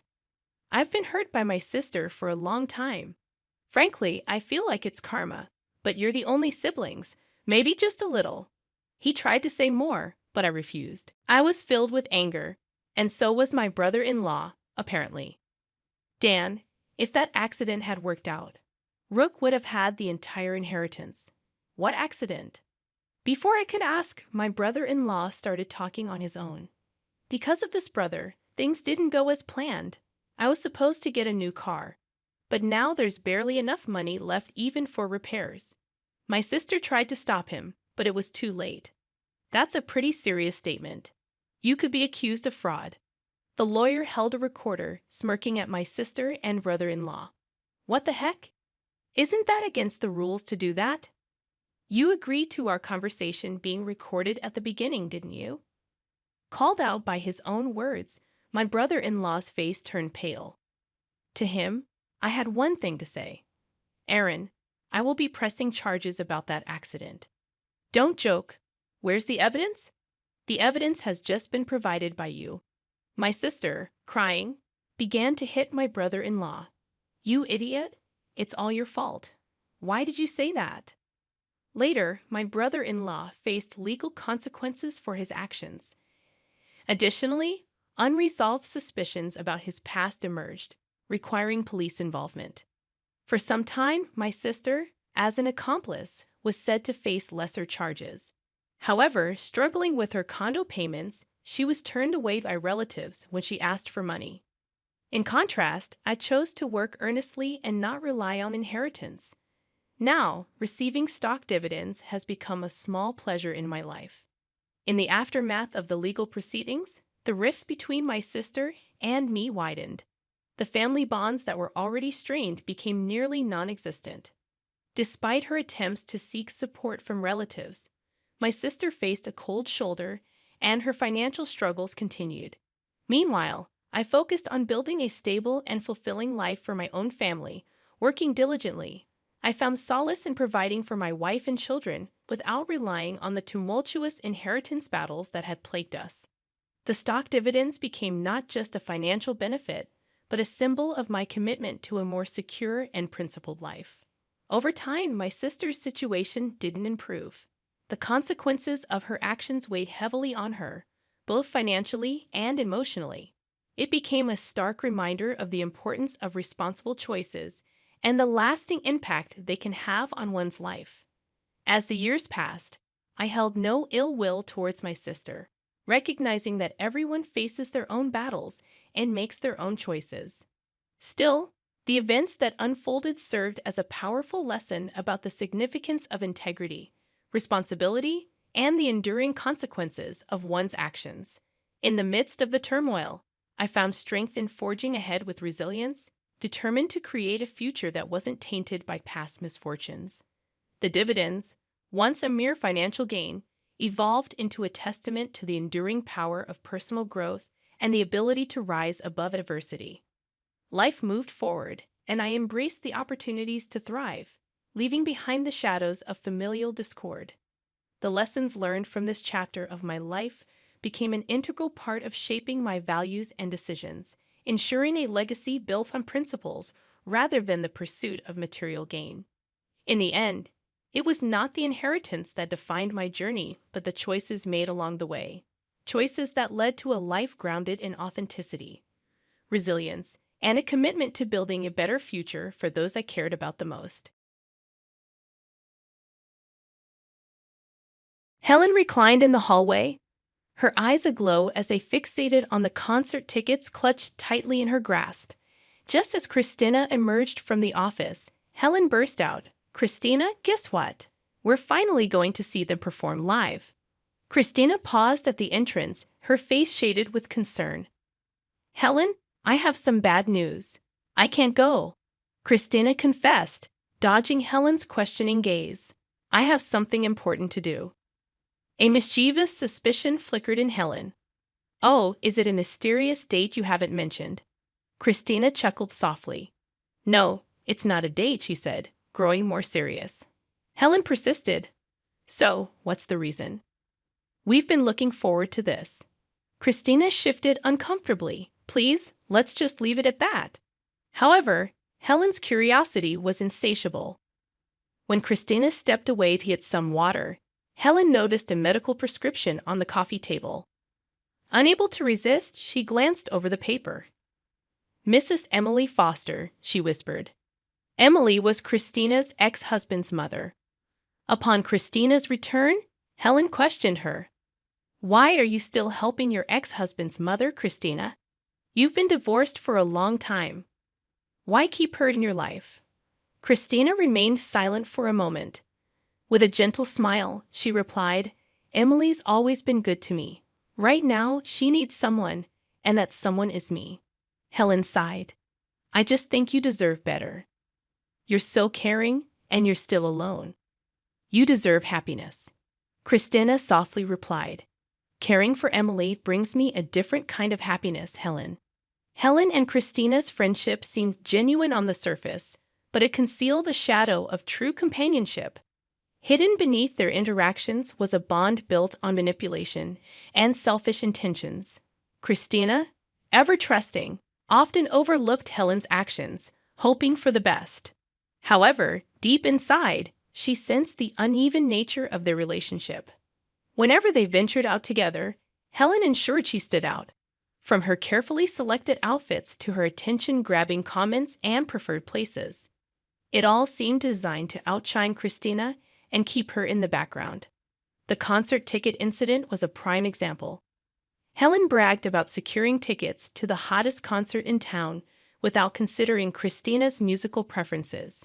Moreover, during social outings, Helen would make unsolicited comments about Christina's single status, introducing her to any single man present with a voice dripping with pity. As if Christina was a project needing intervention, Christina could see through it. Helen's attempts to play matchmaker were not out of concern for her, but rather to spotlight herself and lure more attention. Christina often felt like a mere accessory in Helen's social game. Christina, a gentle soul, found it hard to decline any invitation, even if it wasn't to her liking. She usually accompanied her friends on their escapades, not wanting to upset anyone. However, today was different. There was another commitment she couldn't ignore. As they approached the bridge, the point where their paths would diverge, Christina could sense Helen's concern. Gathering her thoughts, Christina paused and said, Helen, I truly appreciate your concern for me. I believe that someday I'll find the right person. Please go on and enjoy yourself. I need to head in a different direction today. Christina inhaled deeply, the crisp cold air filling her lungs. Her thoughts quickly turned to Emily, her mother-in-law. On a normal day, Emily would have started the furnace by now. If she was having one of her painful episodes of migraines and high blood pressure, she'd be confined to her bed. This meant the house would be even colder, especially with the sharp winter chill outside. With a growing sense of urgency, Christina quickened her pace towards the bus stop. Their home was humble, a small house they acquired after her ex-husband lost their previous apartment due to his careless decisions. Glancing at her watch, she calculated that she had about 20 minutes before the bus would arrive. With the week's earnings clasped in her hand, she decided to drop by the pharmacy for some much-needed medication. Christina, dear, how are things with you and Emily? Margaret, the kind-hearted pharmacist who had been Emily's neighbor for years, greeted her warmly. Hi, Margaret. Everything's much the same, no big changes, Christina replied with a small smile. Dear Christina, Emily is truly fortunate to have you. Despite all that's happened, you've stayed by her side. Margaret remarked with a hint of admiration in her eyes. Christina responded softly, Emily is like family to me.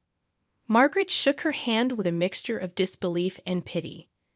I'll never understand how a woman as good-hearted as Emily could have raised such a son. Collecting the medications and expressing her gratitude, Christina left the pharmacy, her heart heavy with the weight of her thoughts. She had always been a firm believer in serendipity. The day she bumped into Stephen at a local coffee shop, their eyes locked, and it felt as though the universe had conspired for that very moment. The connection was palpable. It wasn't long before they began dating. And as the days turned into weeks and weeks into months, Christina found herself falling deeply in love with him. 6 whirlwind months later, as they watched the sunset from their favorite spot at the beach, Stephen, with a nervous smile and eyes filled with hope, proposed marriage. Christina, her heart racing, agreed instantly. However, she couldn't help but point out that she hadn't even met his parents yet. Understanding her concerns, Stephen took her to his mother's house the following weekend. Emily, Stephen's mother, greeted them with a warm smile and open arms. It was a surprise to Christina how quickly she bonded with her. They would chat for hours, share stories, and by the end of the day, it felt as though they had known each other for years. Emily held a special fondness for Christina, evident in the approving gaze she cast upon her, her eyes sparkling with warmth. A few weeks later, Christina received an unexpected call from Emily. The tone in Emily's voice was both eager and nervous as she invited Christina to visit her. Sensing something amiss when she arrived, Christina sat down over a pot of tea. Emily took a deep breath and shared a shocking revelation. Stephen had been married twice before. Christina listened intently, her mind swirling with a whirlwind of emotions. What stood out, however, was the concern in Emily's voice. "He's my son, and I love him," Emily began, "but I don't want to see your heart get broken." Christina was surprised and puzzled. It wasn't every day that a mother revealed such a personal detail about her son. Still, she thanked Emily for her candor, although taken aback. Their conversation concluded with an embrace, but as Christina stepped out, her mind was clouded with mixed emotions. In the subsequent days, introspection filled Christina's thoughts. She decided against confronting Stephen, holding on to the belief that everyone deserved redemption and past actions should remain in the past. After all, Stephen's daily gestures painted a picture of a man who was devoted, considerate, and genuinely loved her. Time flew, and soon they were exchanging vows with loved ones around them, including a teary-eyed Emily, as they embarked on their marital journey. Christina occasionally reflected on her heart-to-heart with Emily. It served as a reminder of the value of trust, open dialogue, and the realization that everyone carries a past. Christina often thought back to that pivotal moment. Their quaint home stood as a reminder of what once was. Stephen, with his lofty ambitions, had convinced her to sell their apartment and invest the money in a seemingly promising business idea. Worse yet, he had persuaded his unsuspecting mother, Emily, to do the same. As the days unfolded, Stephen came clean about the grim reality. Not only had he lost every penny from their apartment sales, but he had also dug them deep into debt. Both Emily and Christina felt the weight of the betrayal, overwhelmed not just with shattered trust, but also relentless and intimidating phone calls from debtors. In her heart, Christina wanted to believe they were just facing the growing pains any young family might experience. She clung to the hope that they'd find a way out, and things would eventually get better. Yet, a more ominous cloud loomed, adding another layer of worry to an already strained household. Within the first year of their marriage, the pressure of not conceiving started to create cracks in their bond. Christina and Stephen had envisioned a life where they'd raise children together. Christina tried to stay positive and understanding, but Stephen's patience wore thin. His reluctance to consult a doctor was driven by a mix of fear and old-fashioned notions equating manhood with the ability to father children. One chilly evening, following yet another quiet meal, Stephen's bottled-up emotions erupted. "Perhaps you're the reason we can't start a family," he spat out. Christina was stunned and hurt by the baseless allegation, especially since they hadn't even taken a step towards seeking medical advice. The once harmonious atmosphere of their home was now punctuated by regular disputes. The warmth and intimacy that once characterized their relationship had evaporated, replaced by a cold detachment. The final straw came when Stephen, in a desperate move, revealed he was seeing another woman, hoping she would provide him with the family he yearned for. Christina's world fell apart. The love and trust she had placed in Stephen felt like a distant memory. Raised with traditional values, she had always believed in the enduring bond of marriage and the promise of forever. Stephen wasn't just her husband. He was her first and only love. Emily was beside herself with anger when she learned the truth. How can you walk away from someone so genuine? She demanded of Stephen. Over the years, Emily had come to see Christina as the daughter she never had. Her son's actions felt like a betrayal not just to Christina, but to her as well. Yet Stephen, blinded by his desires, just turned his back and left. He eventually married his new flame, and as days flowed into weeks and weeks into months, his new wife never made an effort to visit or connect with Emily. This sense of being abandoned by her son and ignored by his new wife left Emily grappling with immense loneliness and sorrow. Christina could see the pain and nostalgia in Emily's eyes. After a pause, Emily gestured for Christina to sit beside her and began to share a tale from her past. Christina, when I was about your age, I was engaged to a kind man named Howard. I thought of him as the love of my life. I also had a close friend named Lucy, or so I believed. As the wedding preparations were in full swing, I learned that Howard had fallen for Lucy. To make matters worse, Lucy became pregnant with his child. The betrayal was overwhelming. The man I loved and my supposed best friend had turned my world upside down. Heartbroken, I watched as they moved away to start a new life together. However, a couple of years later, an unexpected call from Lucy left me in a state of distress. Lucy, who was Howard's ex-wife, confessed that Howard had left her. Struggling to find love again as a single mother, Lucy often turned to drink to drown her loneliness and regrets. While I pitied her situation, it was the thought of their young son that truly weighed on my heart. Lucy's health deteriorated rapidly, and realizing she had limited time, she asked me to care for her son Stephen. The bond I developed with him was instant, even though he served as a constant reminder of my past heartache. I couldn't abandon him, especially after Lucy's passing. Her dying wish was for me to always be there for Stephen, and I willingly accepted, having grown genuinely fond of the boy. Christina listened, tears welling in her eyes, realizing the depth of Emily's compassion and the intricate ties that bound their shared history. "Christina, why are you so kind?" Emily asked, taken aback. "Oh, Emily," Christina whispered, understanding the parallels in their stories. Both had experienced heartbreaking betrayals from those they believed loved them the most. It was as if history had repeated itself, and they were bound together by shared pain. Christina was heartbroken, seeing how Stephen's neglect affected Emily, making her fall ill frequently. Eventually, Emily had a stroke. Many friends suggested that Christina move Emily to a specialized care center, arguing that Emily's condition might be beyond her capabilities. And after all, Emily wasn't truly her family. However, Emily and Christina saw each other differently. Christina saw them as family, and she was determined to care for Emily.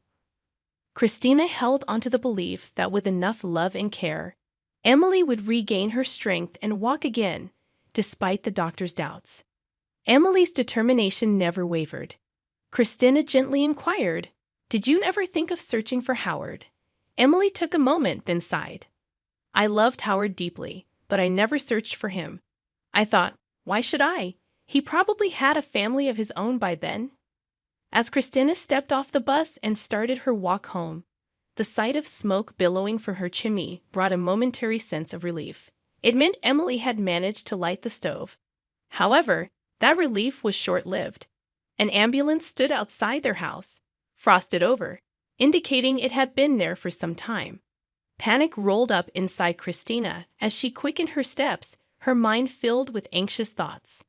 Rushing inside with her heart in her throat, she learned that Emily had suffered another stroke. When Emily finally regained consciousness, she felt a dull ache on her left side. Trying to speak, her words didn't come out clearly. Christina, with deep blue eyes full of warmth, reassured her. "Don't worry, Emily. You had another stroke, but you were strong enough to call for help. I'm here with you." Despite advice from her colleagues and friends, Christina left her job. Many couldn't understand why she would choose to care for the mother of a man who had once hurt her deeply. But for Christina, it wasn't just about that. She often thought about how she would feel if she were in Emily's position, facing loneliness and health challenges. She knew that if their roles were reversed, she would hope for someone to stand by her side, just as she was doing for Emily now. Christina's empathy and understanding went beyond past grievances. She wanted to be there for Emily, no matter what others thought. Over time, Emily began to regain her strength, and Christina became her rock during those challenging weeks. She cheered Emily on during her speech therapy sessions, held her hand as she took her first shaky steps, and laughed joyfully as they twirled around the living room in a makeshift dance. Upon returning to her job, Christina discovered a new management team in place, with Eddie as the new owner of the company. Eddie admired Christina's dedication to an elderly lady, not realizing the depth of their connection. Christina's commitment inspired him, and he found her intriguing. Helen, in contrast, was the buzzing bee of the office, known for her sociable tendencies and vibrant nature. One busy day, a critical project landed on their desk, and Eddie, as a team leader, delegated tasks. He handed the most demanding parts to Christina, trusting her proven track record. While Helen received a smaller yet important portion, Christina steadily worked through her tasks, occasionally checked in by Eddie, always met with a nod of assurance. In contrast, Helen found herself struggling, and her frequent coffee breaks and chats began to hamper her pace. As the deadline loomed closer, the office atmosphere grew tense. Eddie found a distraught Helen in the kitchen, and she admitted, "I've fallen behind." Eddie, concerned, approached her, asking, "Everything all right, Helen?" "I believe I could handle it," Eddie assured her, attempting to comfort Helen. "Don't worry, we'll work something out." At that moment, Christina entered the kitchen for a quick coffee refill. Observing Helen's distress, she offered, "I can chip in after I'm done with my part." This surprised both Helen and Eddie. When Christina handed in her portion of the project, Eddie was left amazed. Not only had she meticulously completed her assigned tasks, but she had also gone the extra mile, adding thoughtful recommendations that no one had even considered. On a particularly stressful day, Christina found a surprise at her desk, a vibrant bouquet of flowers. She paused, half expecting someone to realize they had mistakenly placed the flowers on her desk. Although the colorful blooms brightened her space, Christina couldn't help but wonder who had thought of her in such a kind way. Helen, always in the loop with office gossip, found herself taken aback by the unexpected turn of events. While she usually enjoyed being the go-to for office news, it was strange to see someone as reserved as Christina become the talk of the town. Christina, in the midst of solving the bouquet puzzle, discovered a dainty card nestled amidst the petals. It carried a sweet message in neat handwriting. "For the light you bring, even when you're not aware." However, there was no name or hint of the sender. Seen from the procurement department couldn't help but drop by, grinning cheekily. "Looks like someone's smitten with you," he remarked, giving her a playful wink. Flustered, Christina replied, "I really can't figure out who sent them." Throughout the morning, Christina's desk became a hot topic. Speculations ran wild, jokes were cracked, and everyone seemed to have a theory about the mystery sender. Helen, trying to reclaim her role as the office storyteller, teased, "I bet it's from that handsome new guy in finance," gesturing towards a young man in a wheelchair. Soon, others joined in with their own humorous takes on Christina's secret admirer. By noon, the attention became too much for Christina. Though she loved the flowers, the constant buzz around them turned her quiet day topsy-turvy. Needing a breather, she decided to slip away for a quiet lunch outside. A few days later, Christina was engrossed in her work when a courier suddenly appeared at her desk, holding an extravagant basket of flowers. Christina, surprised, nodded as the courier handed her a slip to sign. Helen couldn't resist approaching to inspect the bouquet, a glint of envy in her eyes. Another surprise awaited Christina. Helen, always quick with remarks, asked, "What's the story this time?" Despite being younger and, in her own opinion, more attractive, Helen couldn't fathom why Christina was receiving such attention. Christina, slightly embarrassed, responded, "I honestly don't know. It could be a mix-up." Helen, not one to back down, insinuated, "I've never heard about any romantic interests in your life. Did you order these for yourself, maybe to pretend someone's interested?" Choosing not to engage with Helen's comments, Christina returned to her work, leaving the flowers as an unsolved mystery. Every day, like clockwork, a fresh bouquet appeared at Christina's desk. The office buzzed with whispers and chuckles, and Helen's attempts to tease Christina continued. Despite the office gossip, Christina remained silent about the mystery sender. The relentless flower deliveries were starting to affect her concentration at work, not because of the flowers themselves, but due to the incessant chatter around them. Christina needed to discover who was behind this and why, as the mystery had become an unwelcome distraction. Christina was about to head out for lunch when a man held the main door open for her. Surprised, she stopped, realizing he was wearing a chauffeur's cap and uniform. Before she could say anything, he escorted her to a sleek sit-in parked in front of the office building and opened the passenger door for her. Feeling like she was in a daze, Christina wondered if this was even real. She pinched herself to make sure she wasn't dreaming. Finally, she spoke up, unable to contain her curiosity any longer. "Excuse me, sir, but what's going on? What does all this mean? Who's behind all this?" Her voice was tinged with bewilderment. The driver looked puzzled at first, but then broke into a warm smile. "You'll find out soon enough, madame. Please have a seat in the car." The whole situation felt like something out of a movie, and Christina was both anxious and excited to see what would happen next. The car smoothly made its way to one of the city's most elegant restaurants. The grand entrance was lit with soft lights, and as Christina stepped inside, the gentle hum of conversation greeted her. A smiling waiter instantly recognized her and motioned her to follow him as they weaved through tables. Christina spotted someone seated at a secluded spot in the back. His back was turned to her, making it impossible to recognize him immediately. With every step, her heartbeat quickened. Who could it be? Why were they meeting in such a secretive manner? Finally, she stood in front of the table, and before she could ask anything, the man turned around and greeted her. "Hello, Christina. Please join me." To her astonishment, it was Eddie, the new owner of the company. The soft glow of the table's candlelight highlighted his features, and he wore a gentle smile. Christina was filled with a mix of surprise, curiosity, and a dash of nervousness. When Eddie first learned of Christina's heartwarming actions towards her former mother-in-law, he found it hard to believe such acts of kindness were rare.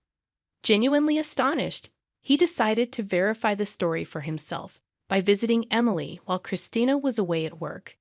Introducing himself as a colleague from her office, checking in to see if Christina's extended leave was for a genuine reason, Eddie realized that all he'd heard about Christina's dedication and kindness was true.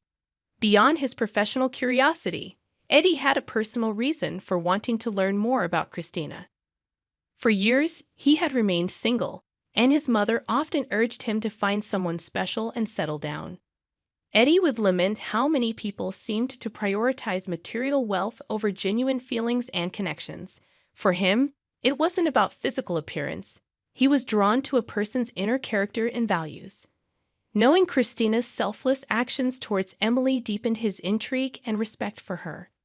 During their lunch, Christina chuckled, and Eddie looked slightly embarrassed. "I apologize if it was overwhelming. I just thought you deserved something beautiful every day." He hesitated before adding, "Honestly, I didn't know how to approach you directly. I've never really tried to win someone over before, so I guess I went a bit overboard with the flowers as a way to show my interest," Eddie admitted.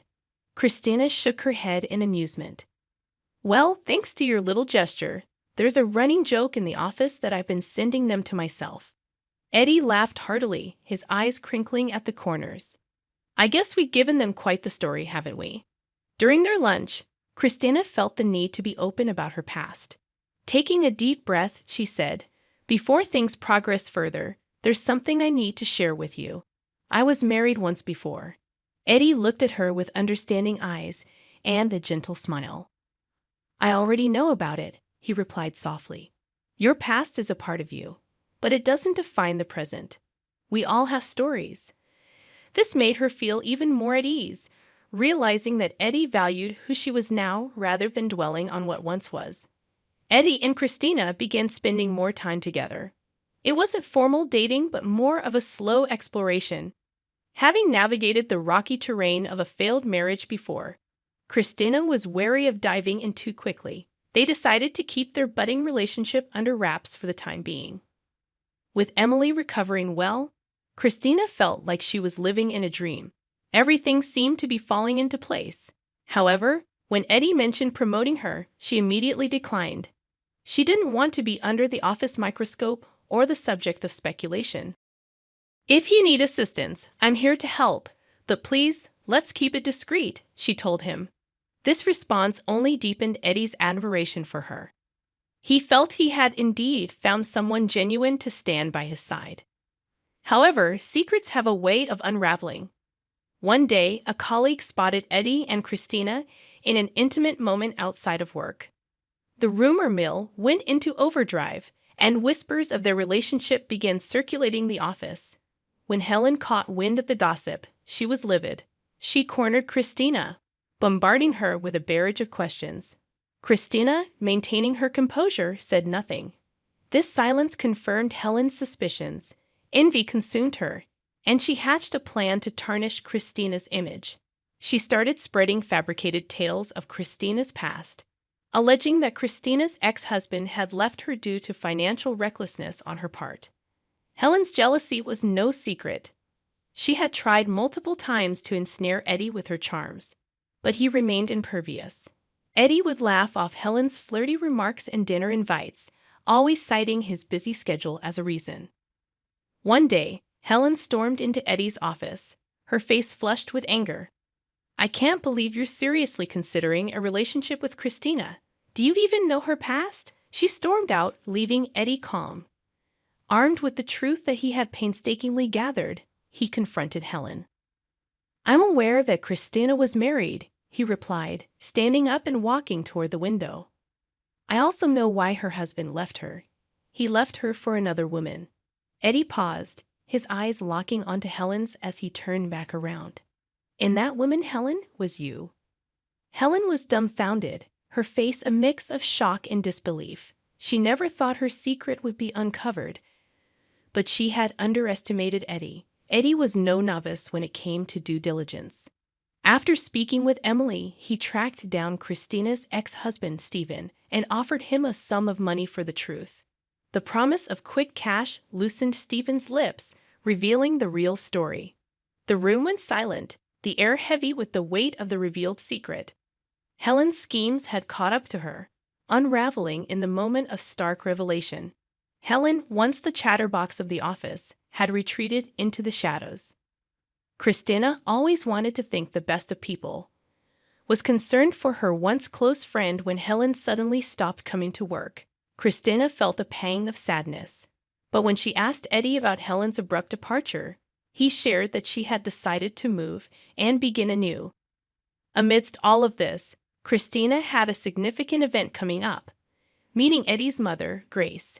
It was an important milestone for any couple. Since Christina's parents were no longer around, she brought Emily, her former mother-in-law, with her to dinner. Grace was elegant, her years of meticulous work as an accountant giving her a sharp, attentive gaze. From the moment Christina introduced Emily, the two clicked. Both had experienced so much in life, and as the evening progressed, they exchanged stories, laughed together, and found comfort in each other's company. It was clear to Eddie and Christina that a beautiful friendship was blossoming between Emily and Grace. As Christina became more involved in Eddie's business ventures, their professional collaboration turned heads in the office. Whispers turned into open discussions, and before long, everyone knew about their romance. The two had become the most talked about couple at the company, but this time for all the right reasons. At the office parking lot, a familiar car caught Christina's eye. The office was almost deserted, with everyone heading off to celebrate New Year's Eve with their families. As Christina was about to head home after wrapping up her final report, Eddie stepped out from behind the parked car, holding a huge bouquet of pristine white roses. "Come on, it's New Year's Eve. Work can wait," Eddie playfully chastised her, laughing. Christina replied, "I'm sorry, love. Just had that one last report to wrap up." That night, in the warmth of Eddie's home, they enjoyed an intimate dinner. During a quiet moment, Emily arose from her seat, her eyes shimmering with tears. She gazed deeply at Christina, emotion evident in her voice. "I might have lost Stephen, but in his place, I gained a precious daughter and a wonderful son." Fast forward 2 months, Eddie and Christina were happily married. In another 4 months, Christina decided to resign from her job. At Eddie's gentle insistence, the couple had even more joyous news. They were expecting a baby. Christina's story was a testament to the power of resilience and kindness. Despite life's challenges, she held onto the values her parents had taught her, to always lend a helping hand and to be kind. As they said, kindness would always come back to you, sometimes even tenfold. I go by the name Alice, leading a seemingly ordinary life as a housewife. My husband John is an exceptionally kind partner, and our relationship has been free of any disagreements. It's not to boast, but he truly is the ideal companion. Currently residing in an apartment close to John's parents' house, this decision was intentional. With both my parents no longer with us, we wanted to be nearby in case of the birth of our child or any unforeseen issues. Additionally, considering the potential future care needs of John's parents, I saw the practicality of our living arrangement. However, a strange occurrence started to unfold during our dinner gatherings with John's parents. Mysterious stomach pains plagued me, leading me to initially avoid meals at John's house. Unfortunately, circumstances forced me to attend, and that's when an unexpected event transpired, revealing a shocking revelation about my mother-in-law's actions, shedding light on the source of my inexplicable pain. Before these unsettling events, John and I had opted out of a traditional wedding ceremony. I wasn't keen on being the center of attention, and we believed redirecting funds towards travel and hobbies made more sense than a lavish ceremony. Nevertheless, my mother-in-law, who conducted free cooking classes as a hobby, proposed a dinner party to celebrate our marriage. Excited to showcase her culinary skills, she warmly welcomed John, but exhibited a noticeable coldness toward me. Despite the confusion, the dinner party proceeded with a variety of exquisite dishes prepared by her, momentarily overshadowing the earlier sense of unwelcome. Expressing gratitude for the delightful meals, I thought the initial discomfort might have been a misunderstanding. However, that night, severe stomach pain struck suddenly, leading to a rushed visit to the emergency room. Despite inconclusive diagnosis due to the absence of a specialist, my condition stabilized after receiving IV treatment for 2 hours. The cause of my distress, possibly linked to expired bread consumed earlier, remained a mystery. After returning home with John, I found myself grappling with unexplained stomach pain every time I dined at my in-laws' place following a particular incident. Seeking advice, I discussed this issue over lunch with a long-lost friend. She suggested, "Could it be that simply visiting your husband's house is causing you stress?" Surprisingly, she had experienced a similar situation, falling ill due to harassment from her mother-in-law. After relocating to a new apartment further away, her health improved significantly. Although I hadn't initially considered visits to my in-laws as a source of stress, my friend's advice made me ponder if there was an underlying unease in my heart. Concerned about my recurring illnesses, my husband, who had initially brushed off the matter, began to take it seriously. Consequently, he suggested that we temporarily halt our visits to my in-laws. While the exact cause remained elusive, my husband suspected his mother's cooking, given my consistent bouts of illness after meals there. According to him, his mother often expressed loneliness and a desire for shared meals, but he had declined due to his worry for my health. Despite our decision to refrain from visiting, a new challenge emerged. My brother-in-law was scheduled to visit our parents for his wedding greetings, and a family dinner was arranged.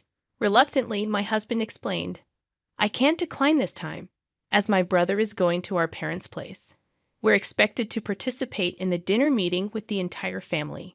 Despite my inclination to avoid a direct encounter with my mother-in-law, I couldn't neglect the familial obligation tied to my brother-in-law and his wife. Deciding to participate in the family dinner, little did anyone anticipate the ensuing commotion it would cause. Despite my husband's concern for my health, he advised me, "Alice, you don't have to eat the meals today." As we arrived at the dinner meeting, my mother-in-law greeted us with her usual warm smile, particularly directed at my husband. However, I couldn't help but sense an even colder attitude towards me compared to before. Upon entering the room, my brother-in-law and his wife were engaged in a pleasant conversation with my father-in-law. My mother-in-law's homemade dishes were beautifully presented on the table, emitting an enticing aroma that stirred my appetite. The mystery persisted. Why did I fall ill after consuming these seemingly delicious meals? No matter how I pondered, the reason eluded me. Seated at the table, my mother-in-law promptly urged me to start eating. Swiftly, my husband intervened, stating that I wasn't feeling well. However, she seemed to dismiss my condition as a minor issue, offering me a dish with a wordless smile, almost challenging me to eat. Feeling at a loss for words, my brother-in-law came to my defense, expressing gratitude for my presence despite my illness. He suggested it was sufficient to exchange greetings and encouraged me to go home and rest if needed. Informed in advance by my husband, he and his wife stood by my side. Ignoring their son's words, my mother-in-law insisted on packaging the dish in a Tupperware for me to try later. Wondering why she was so insistent on my eating, I nodded to avoid upsetting her. As she went to the kitchen to fetch the Tupperware, a loud clatter interrupted the scene. All eyes turned to my father-in-law, who was clutching his stomach in pain despite not having started his meal. In a panic, my mother-in-law asked what happened, and he, in agony, replied, "My stomach hurts so much I can't bear it." The cause of his suffering remained unclear, adding another layer of tension to the already tumultuous dinner. I had only taken a few nibbles from the kitchen before the gathering, and suddenly my father-in-law collapsed weakly. Disbelief struck me as my mother-in-law, panicked, exclaimed, "You must be joking. That was something I made to feed Alice." "Wait, this is not the time to think about that. Call an ambulance." Without hesitation, she dialed for an ambulance and rushed to the hospital with my father-in-law. We all stood frozen, staring, processing the unexpected turn of events. However, her earlier words lingered in my mind, the revelation that what my father-in-law had snacked on was intended for me. It implied there might be something wrong with that particular dish. Driven by concern, I headed to the kitchen, a place my mother-in-law had always kept me away from. There, I discovered something that left me in shock, finally understanding why I would fall ill and why my father-in-law had collapsed. The realization that she would do something like this struck me as utterly absurd. Reeling from the revelation, I knew I had to decide how to handle this betrayal. Forgiveness wasn't an option. Revenge became a necessity. Each of us drove to the hospital where my father-in-law was taken. After checking in at the reception, we headed straight for the patient room. Inside, we could hear two voices, one unmistakably my mother-in-law's, and the other likely a male doctor. She was being questioned about what had happened. "I'm telling you, I don't know anything. He just suddenly collapsed while we were all enjoying the meals," my mother-in-law insisted. The doctor probed further, asking if he had consumed anything rotten or expired. Evading the questions, my mother-in-law continued to deny any knowledge. Summoning courage, I took a deep breath and knocked on the hospital room door. Flustered, my mother-in-law greeted us. "Oh, Alice and John, you're here too." Your father is okay. Please go home and enjoy dinner with the four of you. However, her somewhat flustered manner and attempt to close the door heightened my suspicions. I seized the moment and asserted, "No, I'd like to talk to you for a bit." Behind me, my husband silently projected his presence, while my brother-in-law and his wife sent sharp, cold glances. Faced with this collective insistence, my mother-in-law couldn't refuse and reluctantly said, "Ah, okay."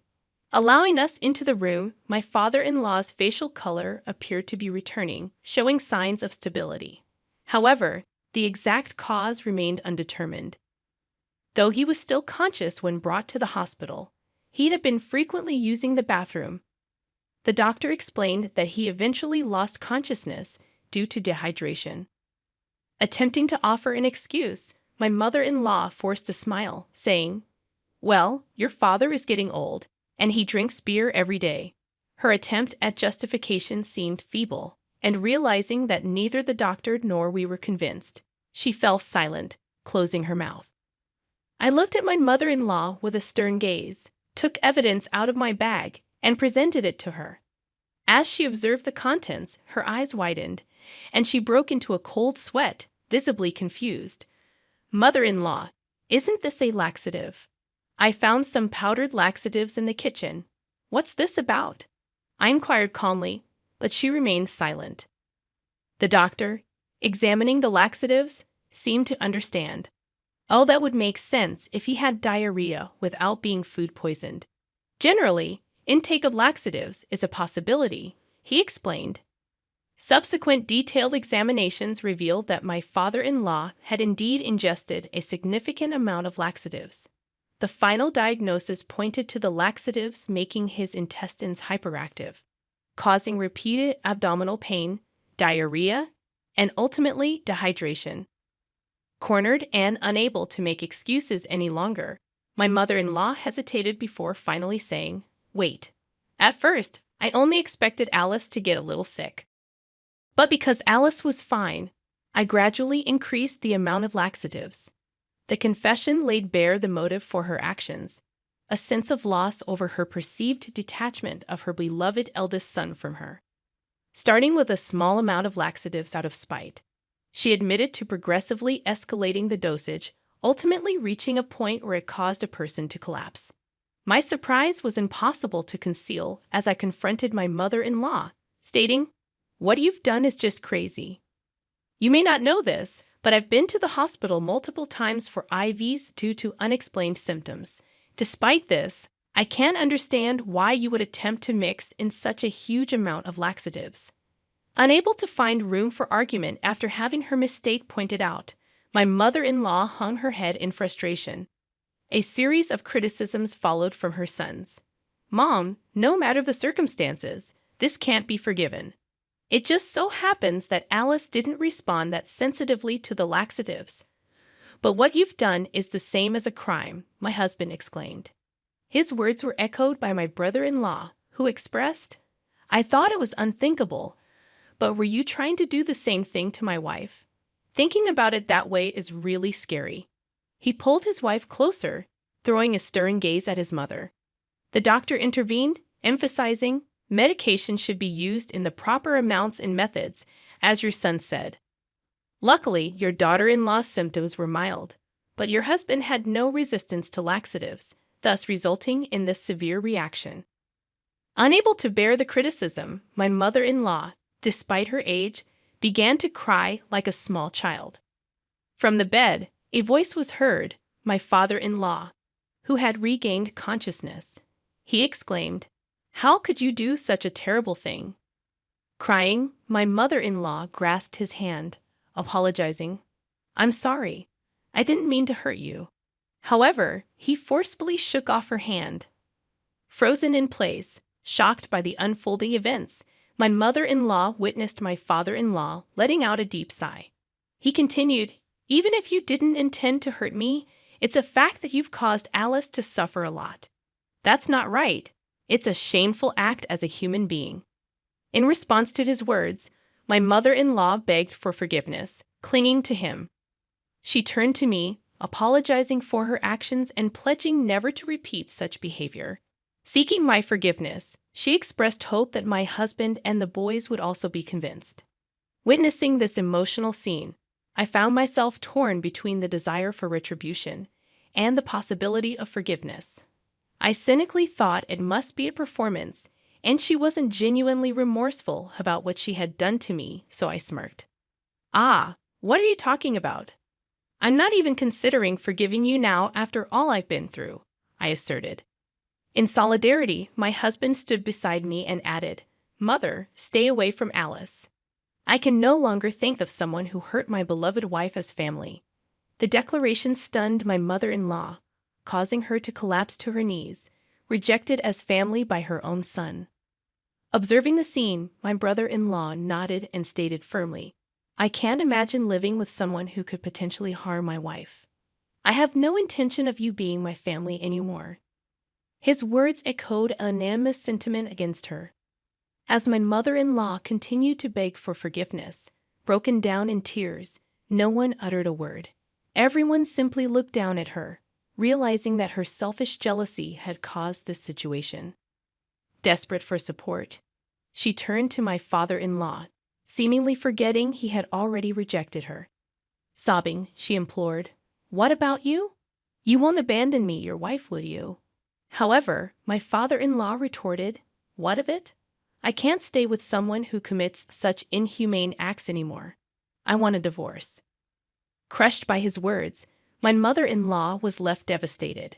Agreeing with my husband's suggestion to let my father-in-law rest, we bid farewell to him and exited the hospital room.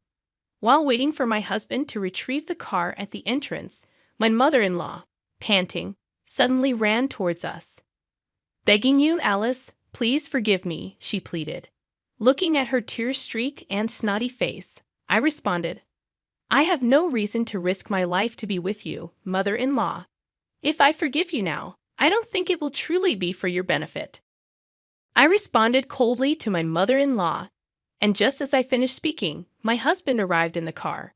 We got in, and through the window, I told my mother-in-law, "This is goodbye. We will likely never meet again. Take care." Her response to my cold words was silence. She watched us leave, her hand brushing against her sleeve, murmuring something as if in prayer while looking up at the sky. True to my father-in-law's declaration, he divorced and moved out. In the aftermath, my husband and brother-in-law severed ties with their mother. Previously, my father-in-law had been the leaseholder and paid the rent for the apartment. However, since he left after the divorce, I had to start paying the rent myself.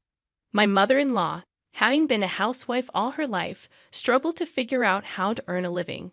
Despite trying to make ends meet with the money she received from the property division in the divorce, it quickly ran out. Attempts to charge for her cooking classes and outreach for various work opportunities failed, with the news of the incident spreading and leaving her with no students. Consequently, she couldn't pay the rent, was evicted from her home, and only then did she grasp the harshness of reality. Now homeless, my mother-in-law began looking for work, facing the difficulties of life without a place to live. This, as people say, is karma. Shortly after being released from my unexplained illness, I found out that I was pregnant. My husband and father-in-law, despite the divorce, remained in contact. Upon hearing about my pregnancy, my father-in-law was overjoyed, even more so than we were. He had already prepared a stroller and car seat for us, a gesture that truly felt like a blessing. Discovering a playful side to my previously silent father-in-law, I am filled with joy as a family member. What's more, my brother-in-law and his wife had twins, unexpectedly expanding our family. Our lives became more lively, and I am genuinely looking forward to our new life with our new family members and the fresh days ahead. Ending our marriage was undoubtedly the right decision. You and your child remain as pitiable as ever. Despite earning $200,000 a year, my ex-husband seems more interested in boasting about himself than addressing our situation. He introduces me to his new wife, Harriet, leaving me bewildered about his thought process. As I attempt to leave, my ex-husband blocks my path and questions whether my apparent jealousy stems from their perceived happiness. His condescending remark about my financial status doesn't sit well with me. Feeling a mix of disgust and exasperation, I maintain my silence. However, my son Johnny intervenes, suggesting that we fire this guy. Fast forward to the present. I am Lisa, 42 years old, married to George, a former co-worker since I was 26. After working and quitting when I became pregnant, I contemplate returning to the workforce as Johnny begins elementary school. George, eager for me to find employment, is persistent in his suggestions and preferences for my work hours. Although initially supportive, George's true colors begin to show when I start a part-time job. A few months into my new job, a shocking message arrives on my phone from a former colleague, revealing my husband's affair with a woman from our company, the daughter of the division manager. The accompanying pictures leave me deeply shaken. As the gossip unfolds, I decide to respond with thanks and close the messaging app, grappling with the unexpected turn of events. I never fathomed that my husband could be unfaithful, but as I reflected on recent events, everything fell into place. His persistent push for me to work harder, even when childcare arrangements were not settled, now made sense. He likely saw it as an opportunity to have more freedom for his affair. Today, he claims to be on an overnight business trip, but I suspect it's a cover for quality time with his mistress. Confronting him the next day, I couldn't maintain a facade of composure. I presented the incriminating pictures, expecting some form of excuse. However, his response shocked me. Acknowledging his infidelity without remorse, he explained that the woman was the division manager's daughter, and marrying her would secure his promotion. He coldly compared her to me, emphasizing her youth and attractiveness. His lack of guilt and blatant disrespect left me disappointed. Instead of apologizing, he suggested an expedited divorce. Unable to feign indifference, I agreed for the sake of my mental well-being and swiftly settled for child support and property division. With custody of Johnny, he left callously, advising me to scrape by on a single income while he joined the ranks of the wealthy through his impending marriage. Though mentally relieved, daily life posed new challenges. Despite the financial support, my savings were modest, and I had to transition from part-time to full-time work. Johnny's after-school programs became a necessity, adding to the complexity of our lives. The unfamiliarity of a full-time job, coupled with the sole responsibility for housework, made every day a struggle. As the years passed, adaptation became a constant companion. Now, 7 years post-divorce, with Johnny in middle school, life has settled into a rhythm.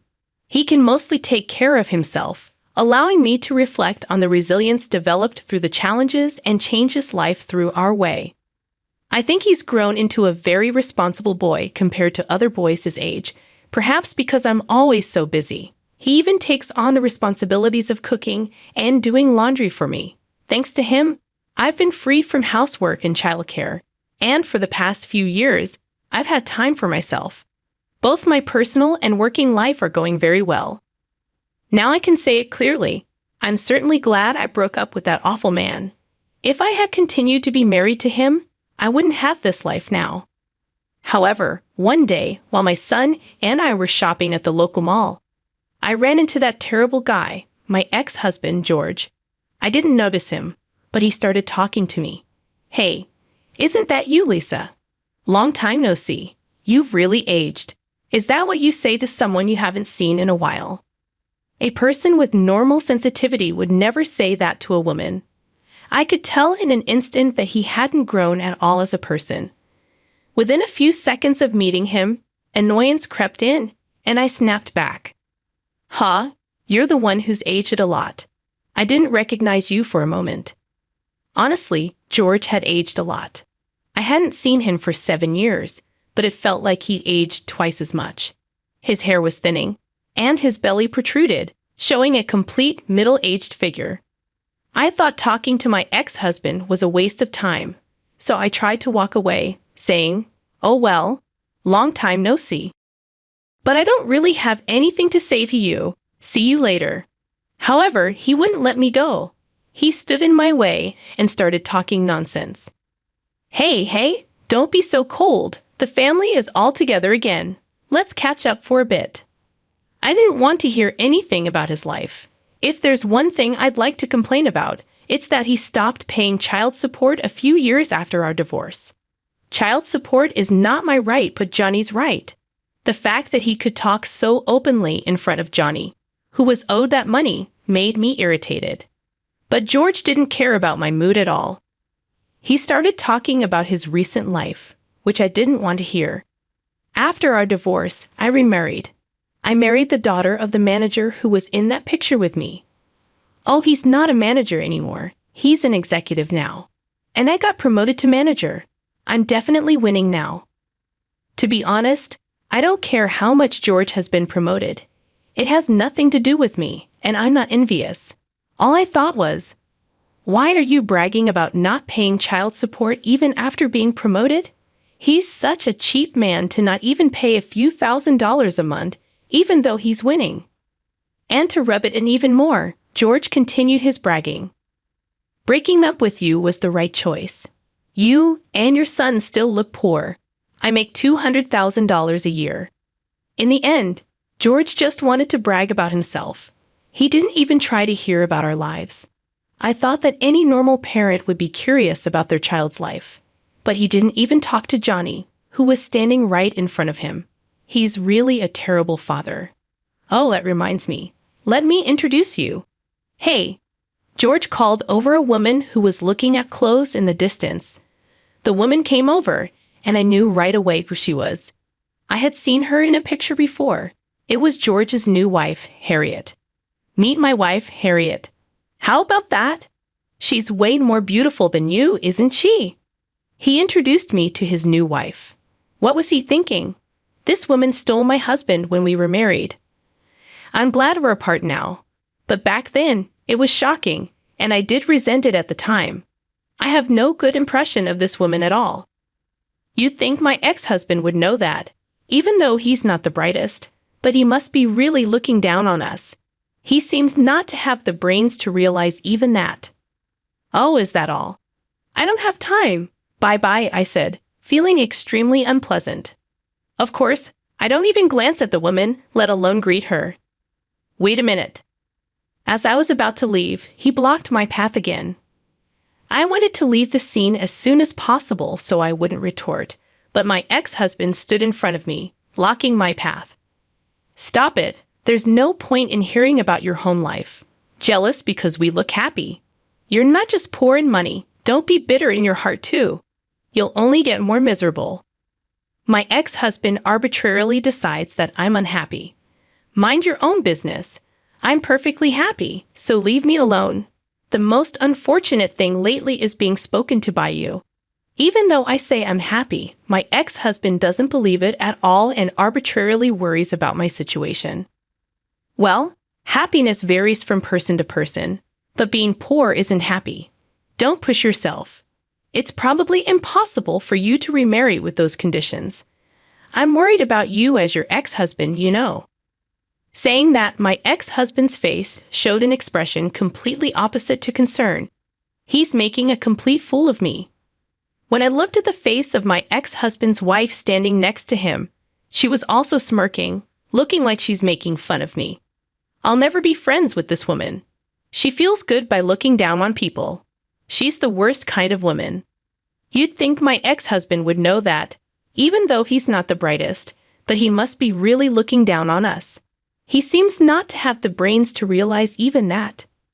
Oh, is that all? I don't have time.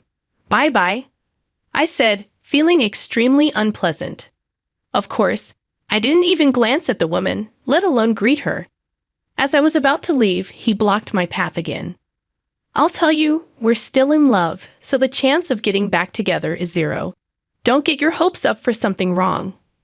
My ex-husband seems to be having some wild delusion. He thinks I'm still attached to him, even though it's been 7 years since our divorce due to his affair. His head is so full of fantasies that I can't say anything. When I was at a loss for words because of my ex-husband's ridiculous delusion, he seemed to think he was right. Hey, too shocked to say anything? Being a popular man is tough. What's popular about a middle-aged man's appearance? I'm past anger and starting to feel sick. When I was silent, my ex-husband tried to say something more, but Johnny interrupted him. Mom, can you fire this guy? Huh? My ex-husband was dumbfounded by Johnny's incomprehensible words. It seems that Johnny is very angry, calling me this guy instead of Dad. Well, it doesn't matter, but what do you mean? I'm not getting fired, am I? You're in middle school now. Study properly. He talked down to Johnny too. It's unforgivable that he's making fun of my beloved son as well.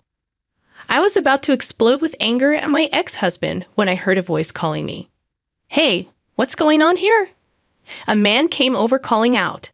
My ex-husband froze when he saw the man's face. Why are you here, boss? My ex-husband asked the man in front of him. I'm just here shopping with my family. Are you saying I shouldn't be here? No, I'm sorry. I didn't mean it that way, but I was just wondering why you were talking to my ex-wife. Oh, that's natural. She's my current wife, after all. What? Her. No, this is your wife, boss. I can't believe. Actually, about 3 years ago, I remarried with the CEO of my deceased husband's company, with whom I had lost my wife. The CEO and I became close after my divorce when he approached me while I was shopping at the supermarket. Since I had previously worked at the same company as my ex-husband, I knew the CEO. The CEO knew that my ex-husband had an affair with the head of his department's daughter, leading to our divorce, and that he later married her. It seemed that the CEO was quite bitter about this as a fellow man. But he thought he couldn't meddle in an employee's private life until he saw me at the supermarket and impulsively spoke to me. I was very surprised since I knew the CEO, but I didn't think he would remember my face and name as just an ordinary employee. Perhaps he remembered me easily because I worked at the reception desk of the company. It seems your marriage didn't work out, but I'm sure you'll find someone better soon. CEO, I'm glad you remember me, but you don't have to worry about me. I'm fine. At that time, I had been divorced for less than a year, so I was somewhat putting on a brave face. But the CEO, with his vast life experience, saw right through my act and comforted me with kind words. Divorce takes more than 3 times the effort of marriage. Even if you divorce smoothly, it's tiring. I've never been divorced, but I felt utterly unmotivated when I lost my wife to death. When a man and woman who once loved each other part ways, that's just how it is. So you don't need to put on a brave face. The CEO knew the loneliness of ending a married life. Indeed, while I was glad to have separated, I was also feeling a whirlpool of emotions like loneliness and emptiness at the time. So his words touched my heart. If talking to someone like me helps, call me anytime. I'll treat you to dinner whenever you like, he said, handing me his business card. I thought it would be too bold to contact him for about 2 years, but as time passed, I calmed down and wanted someone to talk to again, so I finally decided to call the CEO. Despite his busy schedule, the CEO made time for me and treated me to dinner. When I was an employee, the CEO was still a department head, and he had an unapproachable aura since he was the previous CEO's son. But once we had dinner together, I found him easy to talk to, like a nice uncle. Perhaps because I was no longer an employee, the CEO and I quickly became good drinking buddies. Then, about a year passed, and the CEO proposed to me with a serious look. You're kidding, Steve. Don't joke like that. I was told while drinking, so I thought it was a joke, but the CEO was serious. At first, I wanted to encourage you after your divorce, but being with you really calms me down. I haven't felt this way since I lost my wife. Honestly, I feel like I'm the one being healed now. If you're willing, let's spend the rest of our lives together. Give me a day to think about it, I said and consulted with my son. I don't mind. You should decide based on whether you like him or not, Mom. Since there was no particular opposition, I decided to marry the CEO. To be honest, I liked him. I thought he was just a drinking buddy. But I also felt truly healed when I was with him. We both felt comforted, so I thought there was no obstacle to living together. And when I heard the story about the president's deceased wife, I really understood that he loved her. Every time I heard that story, I thought about how happy. The aftermath of encountering my ex-husband at the shopping mall took an unexpected turn, leading to revelations and consequences I hadn't foreseen. When I revealed to my ex-husband and his wife that I had remarried the president of my deceased husband's company, their reactions were shock and disbelief. My ex-husband's demeanor changed, and he attempted to smooth things over, but it was clear that the president took Johnny's words seriously, especially given rumors about my ex-husband's behavior in the company. The president decided to investigate the matter further, despite my ex-husband's attempts to dissuade him. Even his wife couldn't prevent the investigation from proceeding, although she tried to distance her father from the situation. As the investigation unfolded, it revealed a pattern of misconduct including harassment, verbal abuse, favoritism, and exploitation of their positions for personal gain. My ex-husband and the executive faced demotion and relocation to a branch office. Eventually, they resigned from the company and faced legal repercussions, including lawsuits from employees they had mistreated. The downfall of my ex-husband and his wife's deteriorating marriage underscored the importance of living honestly and treating others with sincerity. Meanwhile, life continued for me and my family. Despite being 42, I welcomed a healthy baby, and Johnny embraced his role as a big brother with love and care. Looking at my newborn's peaceful face, I felt a sense of gratitude and determination. Despite the challenges of raising another child at my age, I was committed to working hard for my family's well-being and future. As I faced each day, I carried with me a deep sense of gratitude for the new life that had entered our world. I'm Lisa, and stepping into that party was the last place I thought my world would turn. There I stood beside Rachel, anticipating some laughter and free drinks. It all changed with a glance from James, his easy smile and hands casually tucked into his jeans. "Who's that?" I nudged Rachel, eyeing him. "That's James," she half shouted over the music. "Went to college with him. Real chill guy. You want to meet him?" "Sure," I shrugged. New faces meant new stories, but I wasn't prepared for the instant connection. James had a way of talking as if I were the only person in the room, and those green eyes didn't hurt either. "So, you like the Rolling Stones?" He caught me eyeing his t-shirt. Vintage band tees were everywhere, but I meant it when I said only someone who really digs good music would wear Mick Jagger on their chest. He laughed. "Are you calling me out or complimenting me?" "Guess you'll never know," I teased back. By the end of the night, we were inseparable, discussing everything from our love for old-school rock to names for our future pets. James got my number and didn't wait 3 days to call. The next morning, we were deep in the what of tomorrow, talking about rings and forever. But forever comes with its own baggage. Meeting the parents was on the horizon, and the icy reception at the dinner table was unexpected. Margaret, James's mom, broke the so-called ice with a sharp question about my job at the hospital. It wasn't polite interest, but a harder appraisal.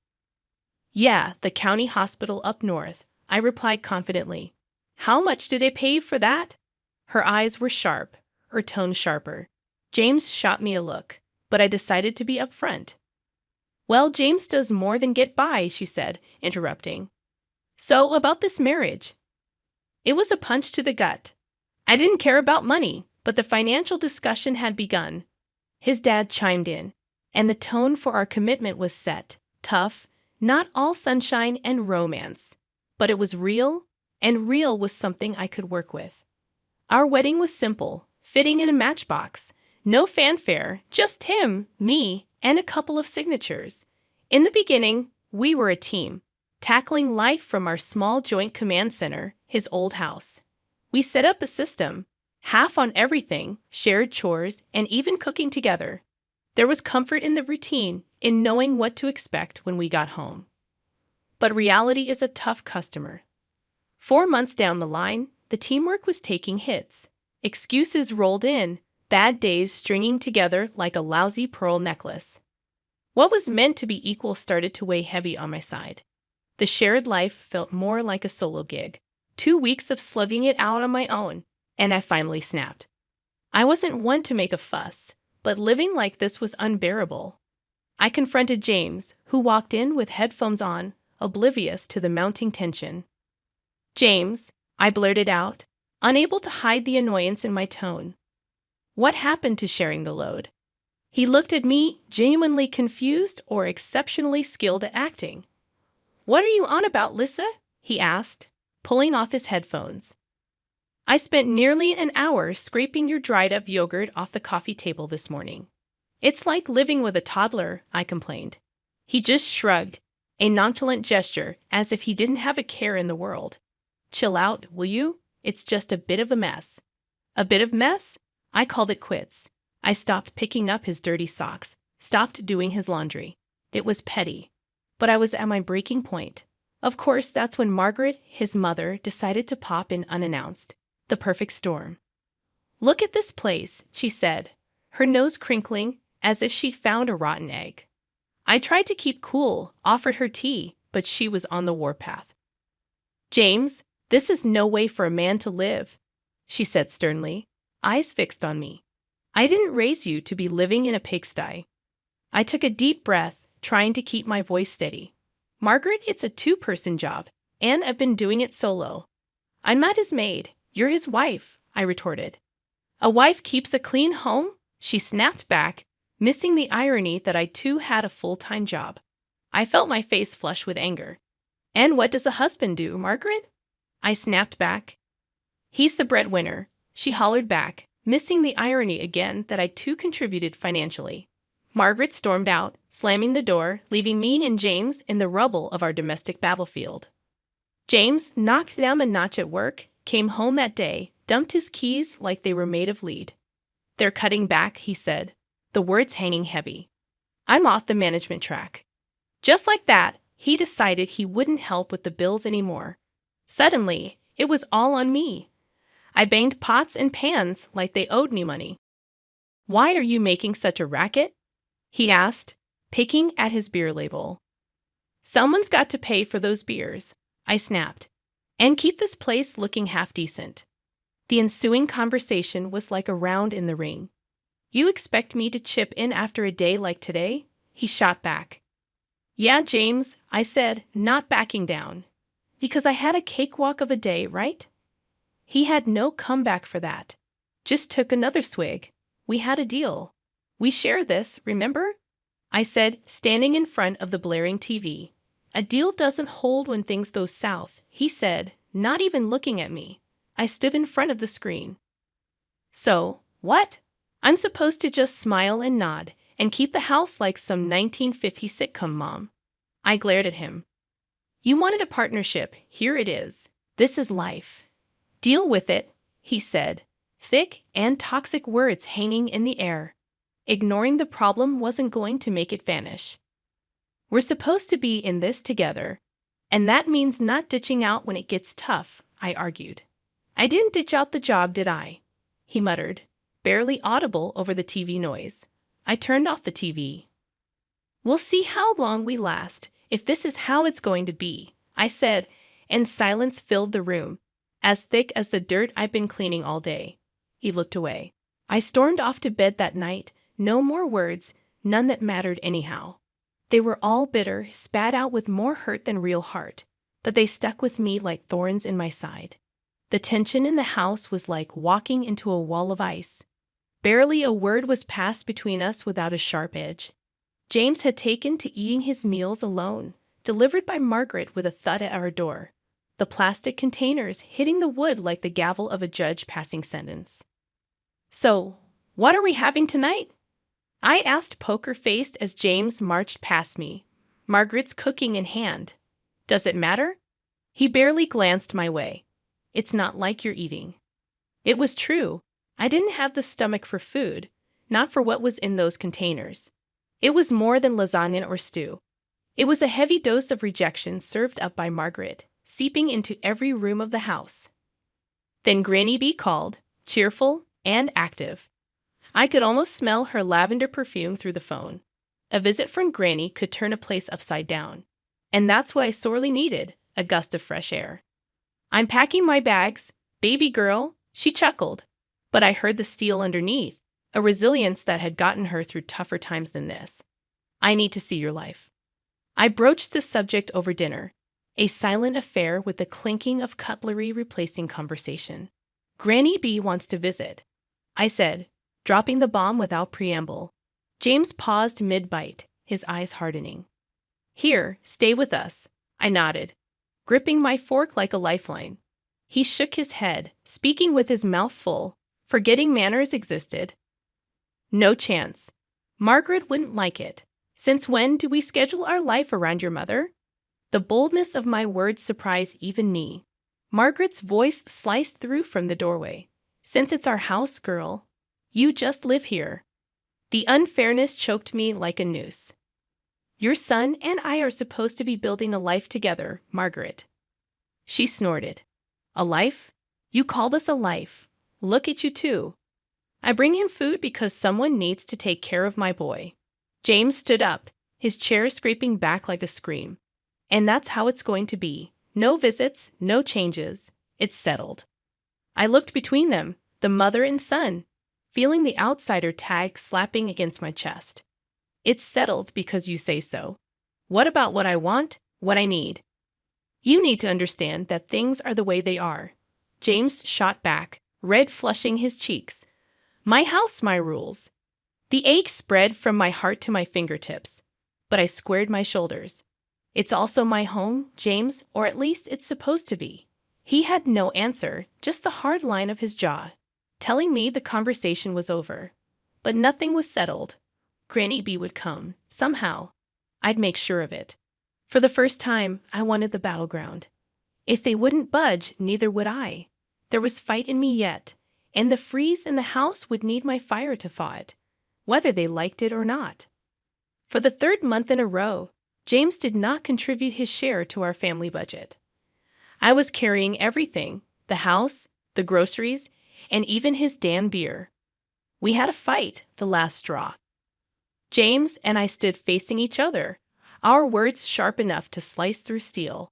The room felt smaller as the tension grew, air thick with resentment saved up from months of silent battles and unspoken words. I don't want you as my wife, James said, his voice dripping with finality, signaling the end of everything. It didn't come out as a shout. That might have been better. A shout I could have responded to with fury. Instead, it was a low hiss, a deflating tire's last breath, leaving behind silence that echoed louder than any scream. I don't want to be where I'm not wanted, I countered with as much steadiness as I could muster, despite the tremor within. He didn't stop me as I started to pack my bags. Each piece of clothing folded felt like a piece of the life we'd built being tucked away, rendered insignificant. I headed to the door, my suitcase a loyal companion trailing behind me. James was still standing in the center of the chaos, the eye of the storm that had hit us over and over until we'd broken into scattered pieces beyond collection. He didn't move, didn't try to stop me. The door closed with a click, much too gentle for the ending it represented. Outside, Granny B was in her old dependable car that smelled of leather and peppermint. Leaning over to open the passenger door, I heaved my suitcase into the back and slid in beside her without a word. All set, dear? Granny asked, her eyes soft but her voice strong, a rock in a swirling sea. Yeah, I'm set, I mumbled, buckling the seatbelt over the hollow feeling in my chest. Granny B didn't start the car right away. Heck of a fool, she said flatly, adding an expletive that would have made a sailor blush. I choked out a strange chuckle. Well, it's true. She finally turned the key in the ignition, the engine rumbling to life reassuringly. You're worth 10 of him, 15 even. She backed out, and we started towards the new apartment. I didn't reply. Instead, I leaned my head against the cool glass of the window, watching the landscape blur the same way my thoughts were a jumble of memories and pain. Granny B didn't push with questions or platitudes. She just drove, every now and then muttering something under her breath that sounded suspiciously like curses aimed at James. The cozy rented apartment was in a normal neighborhood, a place where you could blend in and lick your wounds in peace. As Granny hauled my bag out of the car with surprising strength, I unlocked the door to the unknown. "Well," Granny said, clapping her hands together, "time to rebuild, kiddo. You've got a life to claim, and that sorry excuse for a man to forget." I nodded, feeling the very first flutter of something like hope in my chest. Breaking points, I realized, weren't just about endings. They were about beginnings too. Messy, painful, but real. First starts didn't erase the past, but they gave you a canvas to create something new, and maybe, just maybe, that was exactly what I needed. Granny B was sitting on my threadbare couch, her hands clasped over her knee, bouncing with what seemed like contained energy. Who knew that beneath that floral dress and the wrinkles was a woman with the heart of a Wall Street hustler? "So, you're telling me all the dough I sent you for your meds and stuff, you've been playing the market with it?" I stared at her in disbelief.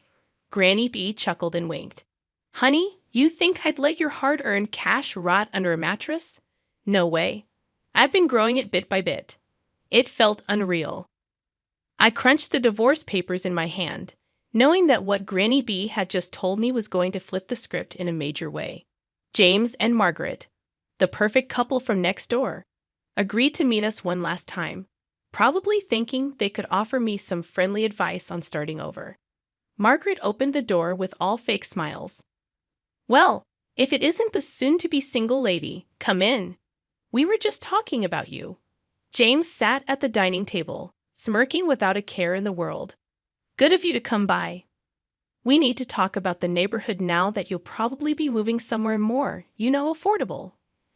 I clenched my jaw, but remembered Granny's news. "I needed this, actually, James. I won't be going anywhere," Granny B piped up. "She's got a juicy bit of news. Tell 'em, hun." I enjoyed the suspense, stretching their faces tight. "Turns out, I got a little nest egg waiting for me. Granny's been smart with the money." James laughed harsh and loud.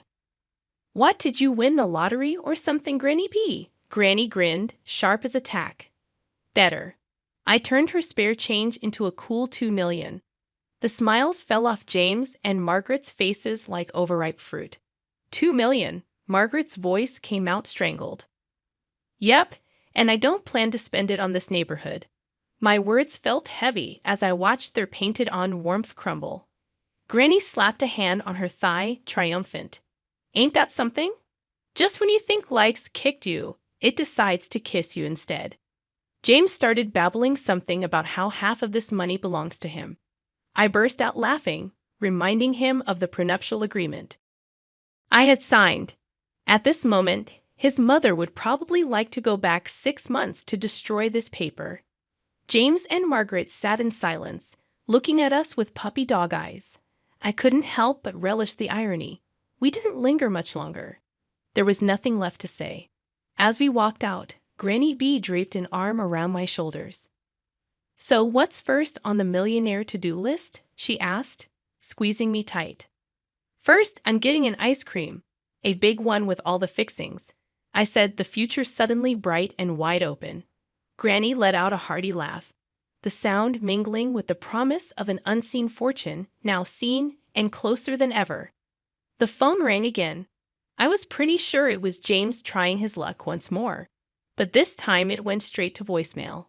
I had stuff to sort out and no desire to entertain that mess. I heaved a sigh, looking around my cramped apartment cluttered with memories, too many of them pinned to James, and a shadow that loomed like a bad smell. Grandma, with her sharp eyes and a non-nonsense attitude, was right as rain. "Why do you even keep that thing on?" Grandma gestured at the phone with a scoff, busy shuffling through a pile of real estate listings. I shrugged and tossed the phone on the couch. "Guess I'm too soft, squishy as an overripe tomato," she snorted. "We need to get moving. I don't want James or his mama knocking on our door trying to weasel back into our lives when we've barely shucked him off." "I know, Grams." "Thanks." I flashed her a grateful look. "So, where to?" She slapped a listing onto the kitchen table. It was circled and bold. "Here, 2 bedrooms, cleaner air, away from unwanted pests." I skimmed the details. Looks decent, Grams. Any pizza joints nearby? The next day dawned fresh. We were off, the apartment ad in hand, and a skipping grandma step. The listing agent met us at the property, all smiles and slicked back hair reeking of too much aftershave. "Welcome, ladies," he extended his hand right at Grandma. She eyed it like it was a dead fish, but shook it all the same. Cut to the chase, hot shot. We're not here for pleasantries. I bit back a laugh as the agent's smile twitched.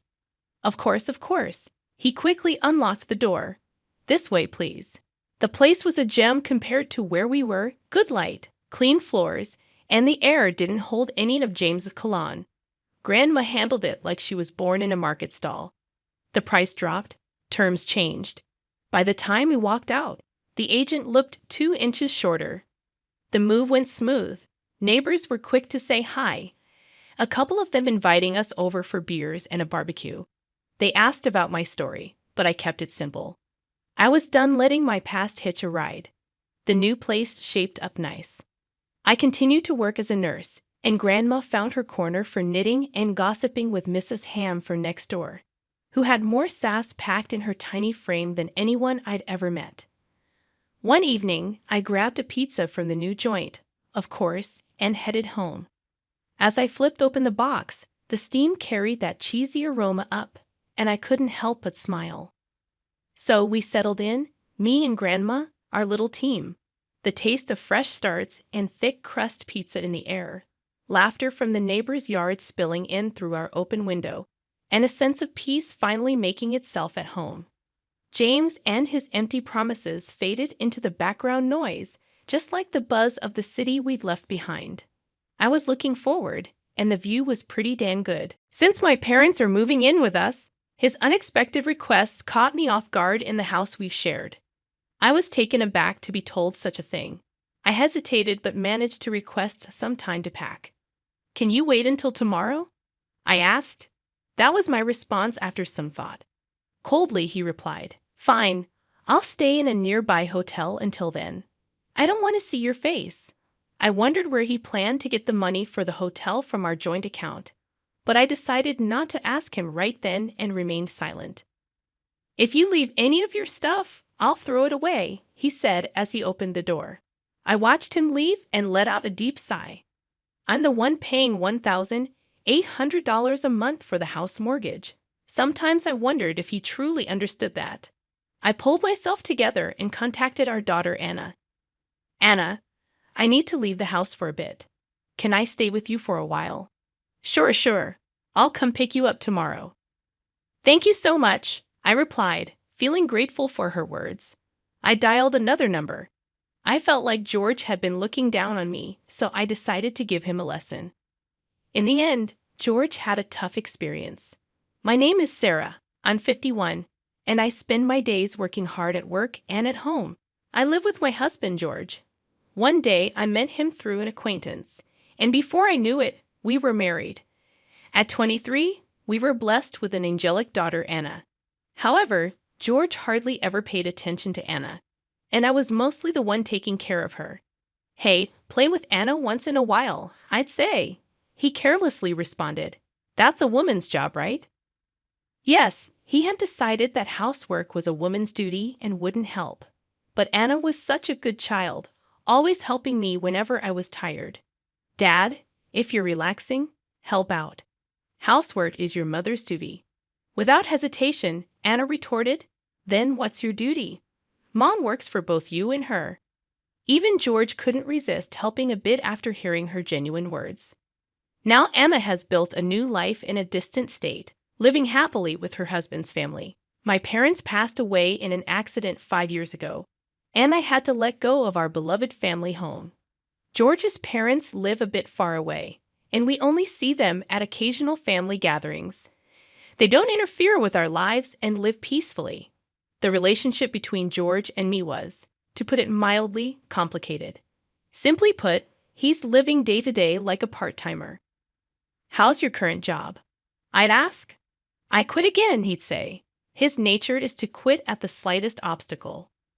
Whenever there's a problem, he runs away quickly. At best, He stays at his job for 3 months. At worst, he quits on the first day. Because of this pattern, there aren't many companies willing to employ him long-term. So even at 56, he's stuck doing part-time jobs. We often fight over this. Don't you want to take things more seriously? I'd ask. You're so persistent. People just don't appreciate my abilities, he'd respond. George's educational background is impressive. He graduated from a renowned university. But one's worth isn't just about their educational background, and I believe he should utilize that impressive education in his work. But I sometimes doubt if he's truly leveraging his abilities. My background is different.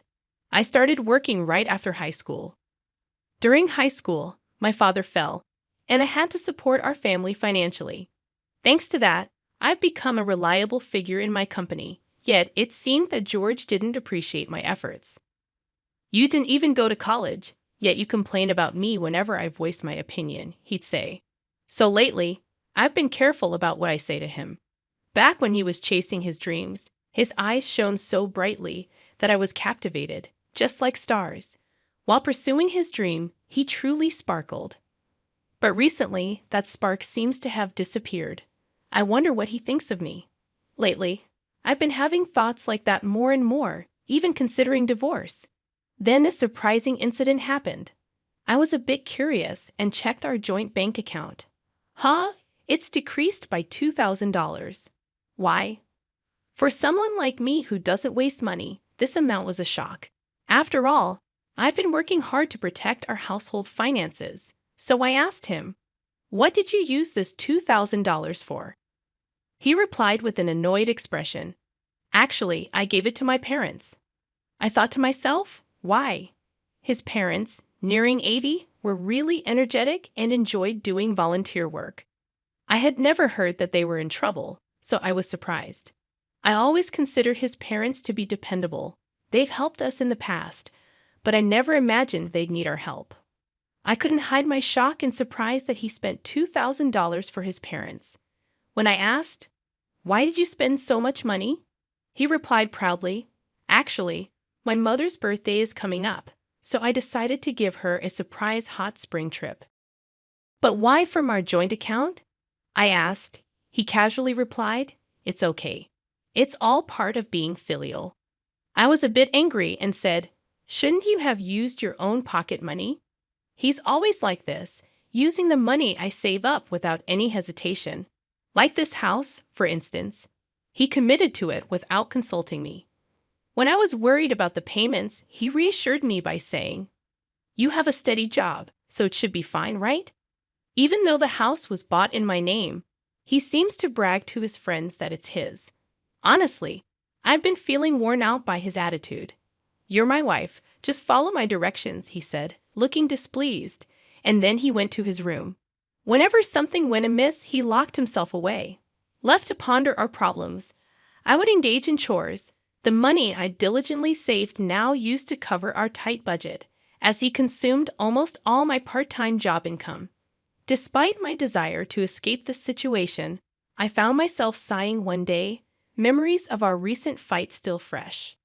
Unexpectedly, a call from my mother-in-law thanking us for the hot spring trip brought more shock. She disclosed that he had proposed that they live with us after their trip. Surprised, I asked, "Why did you suggest living together?" He said they're getting old, and it might be better to sell the family home and live together, she explained. I insisted such decisions should be made together, reminding him of our household situation. In anger, he snapped, "You're so annoying. If you're not satisfied, do whatever you want." Speechless, I witnessed him hit the table in anger. "All right, but I need time to pack. Can you wait until tomorrow?" I managed to reply. "It's okay. I wanted some space anyway. I'll stay at a hotel for the next couple of days," he replied hastily, concerned about where he would get the money for the hotel. I feared it would be from our joint account. As he left in a hurry, threatening to throw out any of my belongings left behind, I felt drained. "Don't you know that I'm paying a monthly mortgage of $1,800? I muttered to myself. Deciding to seek refuge, I contacted my daughter, Anna, who lives in another state. "Hello, Anna. You won't believe what happened, I began, and she responded with her usual kindness. As I explained the sudden arrival of his parents and his demand for me to leave, Anna expressed her shock. That's troubling, but if there's any way I can help, let me know, she reassured. Her comforting words lightened my heart. I was wondering, can I stay at your place for a bit? Of course, don't even ask. You're always welcome, Anna replied warmly. Grateful for her support, I took a deep breath. After hanging up, I decided to go to Anna's place, but it wouldn't end there. I had my own plans, so I made another call to solve one more problem. It seemed like he was underestimating me. And if that was the case, maybe I'd give him a little surprise. The next day, George found himself in a much more difficult situation than expected. His home, once a source of stress, now felt like a true sanctuary for the soul. For the first time in a while, I had a genuinely relaxing moment. Taking a break from work, I enjoyed some me time, basking in the warmth of my daughter and her husband's family, who warmly welcomed me. The bond within the family felt incredibly special, especially after my mother-in-law's passing. Even my little granddaughter, initially wary, reached out to play with me, her voice calling me Grandma oddly comforting. In the midst of this peaceful time, my mobile rang, and looking at the notification, I thought to myself, I knew it. I answered, and George, sounding frantic, asked, What happened? The house is a mess. Suppressing a chuckle, I replied, That's because, like you said, I removed almost everything. Perplexed, he inquired, What do you mean, almost everything? I explained that I had contacted a friend running a waste collection service, and they helped me clean out furniture and appliances. Recyclable items went to a trusted recycling shop, and non-recyclables were properly disposed of. Reminding him that I chose and bought most of the stuff in our house, I playfully teased, Do you recall anything you bought with your own money? Taking time to think, George replied, You may be right. But the situation seemed a bit extreme to him. At that moment, Anna approached me, taking my phone with a smile, saying, Mom, let me borrow this for a bit. Switching on the speaker, she addressed George. Dad, it's Anna. It's been a while. Her cheery confirmation puzzled George, and with a serious expression, Anna asked, Dad, why has it come to this? Mom has always been the backbone of our home and supported us. What about you? Her words weighed heavy, and tension filled the room. Curious about George's response, I decided to be straightforward. Enough, tell Sarah I'm seriously considering a divorce. Are you serious? What do you plan to do, Mom, if it comes to that? George's voice carried sheer astonishment. My unexpected response seemed to catch him off guard. He appeared a bit too self-centered. I'm open to a divorce, really, I reiterated, responding to his apparent disbelief. Recalling our marital life, I remembered how I took care of our finances while he spent freely. Money-related arguments were not uncommon. It's okay. I get it. Just make sure to transfer the house's name, he said. Sure, the house is yours now. All right then. I'll prepare the necessary documents. Thanks. After ending the call, Anna returned my phone. Concern showed on her face, but her smile was kind and understanding. Mom, are you sure about the house? You bought everything with your salary, right? Well, there's nothing to worry about. Actually, when I told Anna the truth about the house, she burst out laughing. I explained.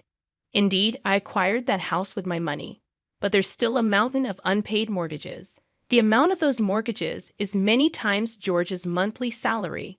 I can't imagine him paying that every month. I see. You're really amazing, aren't you, Mom? Anna praised. I've been working behind the scenes a bit too, so Dad will probably get into a fix soon. What do you mean? I asked. Actually, I've become very close with Grandpa and Grandma, so I get a lot of information. Anna winked playfully, flashing a mischievous grin. Unlike me, she highly valued her relationship with her grandparents and frequently kept in touch. After Anna reached out to her grandmother, things quickly escalated. My in-laws decided to cut their trip short and came to apologize to me, Sarah, we're truly sorry. We should have explained our situation. They gently elaborated on the recent chaos. The decision about selling their family home was true, but the reason behind it was because they were planning to move into a senior facility. They were currently waiting for a room to open up in the retirement home, and for the brief interim, they needed a place to stay, which happened to be our house. Upon hearing their wishes, George suggested they all live together with him. Although my in-laws were worried about causing me inconveniences, George told them Sarah fully agrees. In fact, she suggested it. Thus, they seemed convinced to move in. However, I never agreed to any such thing. My relationship with my in-laws was quite ordinary. I would never make such a bold proposal. So, it was all Dad's cunning idea, Anne remarked, looking exasperated. My in-laws, resembling parents apologizing for their child's mischief, seemed deeply remorseful. Afterward, they were furious at George. Their eyes brimmed with the question, "Why would you do such a thing?" They concluded by seemingly cutting ties with their son, distancing themselves from him. Later, they deeply apologized to me and left in a somber mood. Honestly, I think my in-laws are decent people. They seemed financially stable, having aided in George's expensive university fees. Hey, you think Grandma and Grandpa's parenting style is a bit too liberal? Anna asked me curiously. Why do you think that way? I responded. Well, they could see Dad not working, but they didn't say anything. Plus, he seems to have inherited their personality. True, George always appeared quite indifferent towards me. My in-laws seemed absorbed in their volunteer work and hobbies, drawing a line between them and our family. However, maybe that's not unusual. I was always worried about you, Anna, and occasionally called you. Perhaps my in-laws' leniency influenced George's selfish behavior, but George is an adult. He shouldn't let little things upset him and should act responsibly. It had only been a month since our divorce when my phone rang again. I noticed George's name, someone I considered part of my past, with a slight frown. I answered, "What now?" "We have nothing left between us." "Listen, it's about the house mortgage." Panic and confusion fill his voice. Apparently, he had received the next mortgage statement. I had diligently paid $1,800 every month, but he might have been unaware of the amount. It says $1,800 a month. Unbelievable. Yes, I've been paying it properly. You graduated from a good school, right? You can manage that, can't you? I could understand his shock. George's income was just over $1,200 a month, and given his spending habits, he barely saved anything.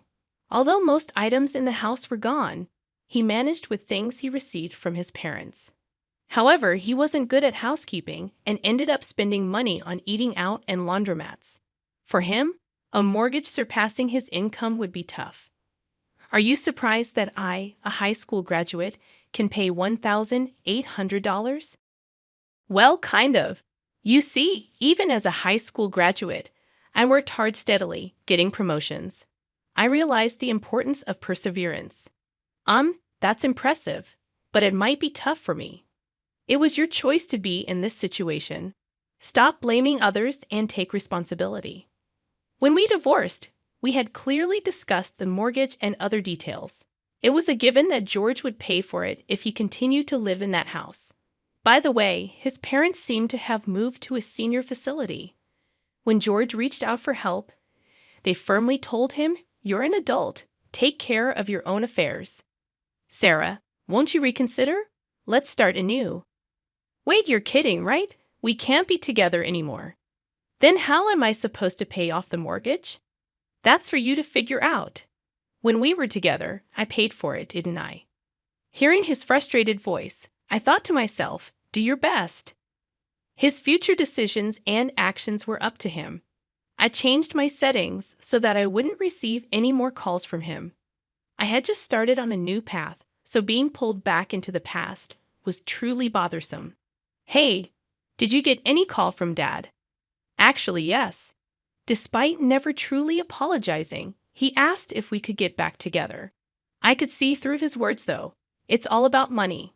Oh, maybe that's why he contacted me too. After I rejected his proposal, it seemed he had been contacting Anna numerous times.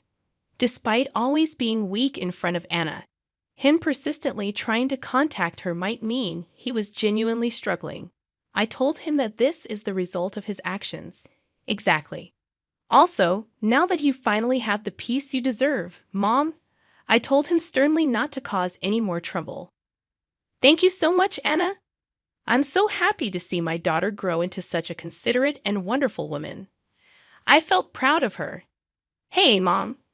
I've been wondering, do you know what Dad was spending his money on? Why do you ask? Didn't he frequently spend money on gambling?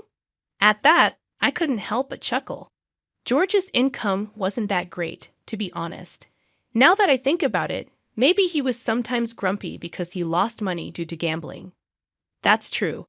On the days he actually won, he would sometimes buy special treats. His personality was perhaps a bit simple, but I wonder why I even married him. I chuckled at the naivety of my past self. When my friend introduced me to him, he seemed to sparkle. But Anna is smart. She learned from my experiences and chose someone opposite of George, someone truly kind. Anna's husband is family-oriented, spends weekends with her and their daughter actively, and has a high position at his job, ensuring a stable life. He loves playing with his daughter during his free time and occasionally checks up on me. You really chose a good man. Do you think so, Mom? Thank you. As she spoke with a beaming smile, she looked genuinely happy. From now on, it's time for you to enjoy your life more. I'm getting older, though. I'm not sure where to start. Age is just a number, Mom. You can still find a lot of happiness ahead of you. Hearing Anna's words warmed my heart. I suddenly hoped for someone understanding, like Anna's father-in-law, to be my next partner in life. Just then, I heard my granddaughter calling out to play. Grandma, come play with me. Oh, have you been waiting to play with me? Let's play together. Surrounded by Anna's joyful family, I too was smiling. I'm glad that Anna is blessed with such a wonderful family. Changing the topic, Anna said, it seems George faced financial difficulties and had to sell a house. He used the money to pay off some debts, but moved to a cramped apartment. He struggled to find a stable job, and his debts only grew. Eventually, he couldn't even pay rent and ended up living on the streets. One day, I heard shocking news that he was taken away by a shady group. His path was indeed a result of his own choices. George's parents felt deeply remorseful. They didn't want to burden me anymore. They sold their house and used their savings to pay for a facility. They also ensured their inheritance would go to me. I don't need this much money, I told them, but they insisted it was their apology. In the midst of all this, with a bit of financial freedom, I considered moving out of Anna's home.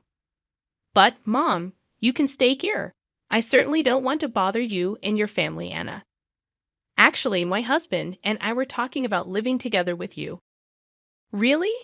It seems you've always cared for me. After discussing it with her husband and father-in-law, they planned to invite me to live with them. And then I received the invitation at just the right time. So, Mom, don't be too concerned. Just have fun playing with the kids, okay? Thank you, Anna. My granddaughter had taken a real liking to me due to Anna's husband's background of being raised in a single-parent household with his father. He warmly welcomed me into their home, and his father-in-law also expressed his wish for me to live happily. With that kind gesture, I decided to move in with them. Previously, money was tight, so I had to work. But now, with the help of Anna, her husband, and her father-in-law, things have become much easier. And here's some exciting news. Anna is expecting her second child. In the meantime, I've been helping around the house, playing with my granddaughter, and spending my time that way. Anna's father-in-law also helps with household chores just like me, so we have a fun time together doing things around the house. Whenever I do something, the family always says thank you, and that makes me very happy. Unlike my previous husband, this family openly expresses their gratitude each time. I truly feel fortunate. When asked how I get along with my father-in-law, I replied with a smile. I want to spend my life with him forever. That's good. It feels like a new family, Anna said gently, rubbing her belly. With Anna in my life, everything has become much brighter. Meeting her might be the only thing I'm thankful for regarding George. Oh, with that thought, I'm motivated to do my best for my family today as well. Sarah, if you'd like, I want to walk through life with you from now on. How does that sound? Are you sure about me? If so, of course. Let's be together. I responded to his words like this. I've regained my confidence. I was on the verge of forgetting my own worth, but his words made me realize its value again. I believe that as a family, we'll face many happy moments and challenges together from now on, and that truly warms my heart.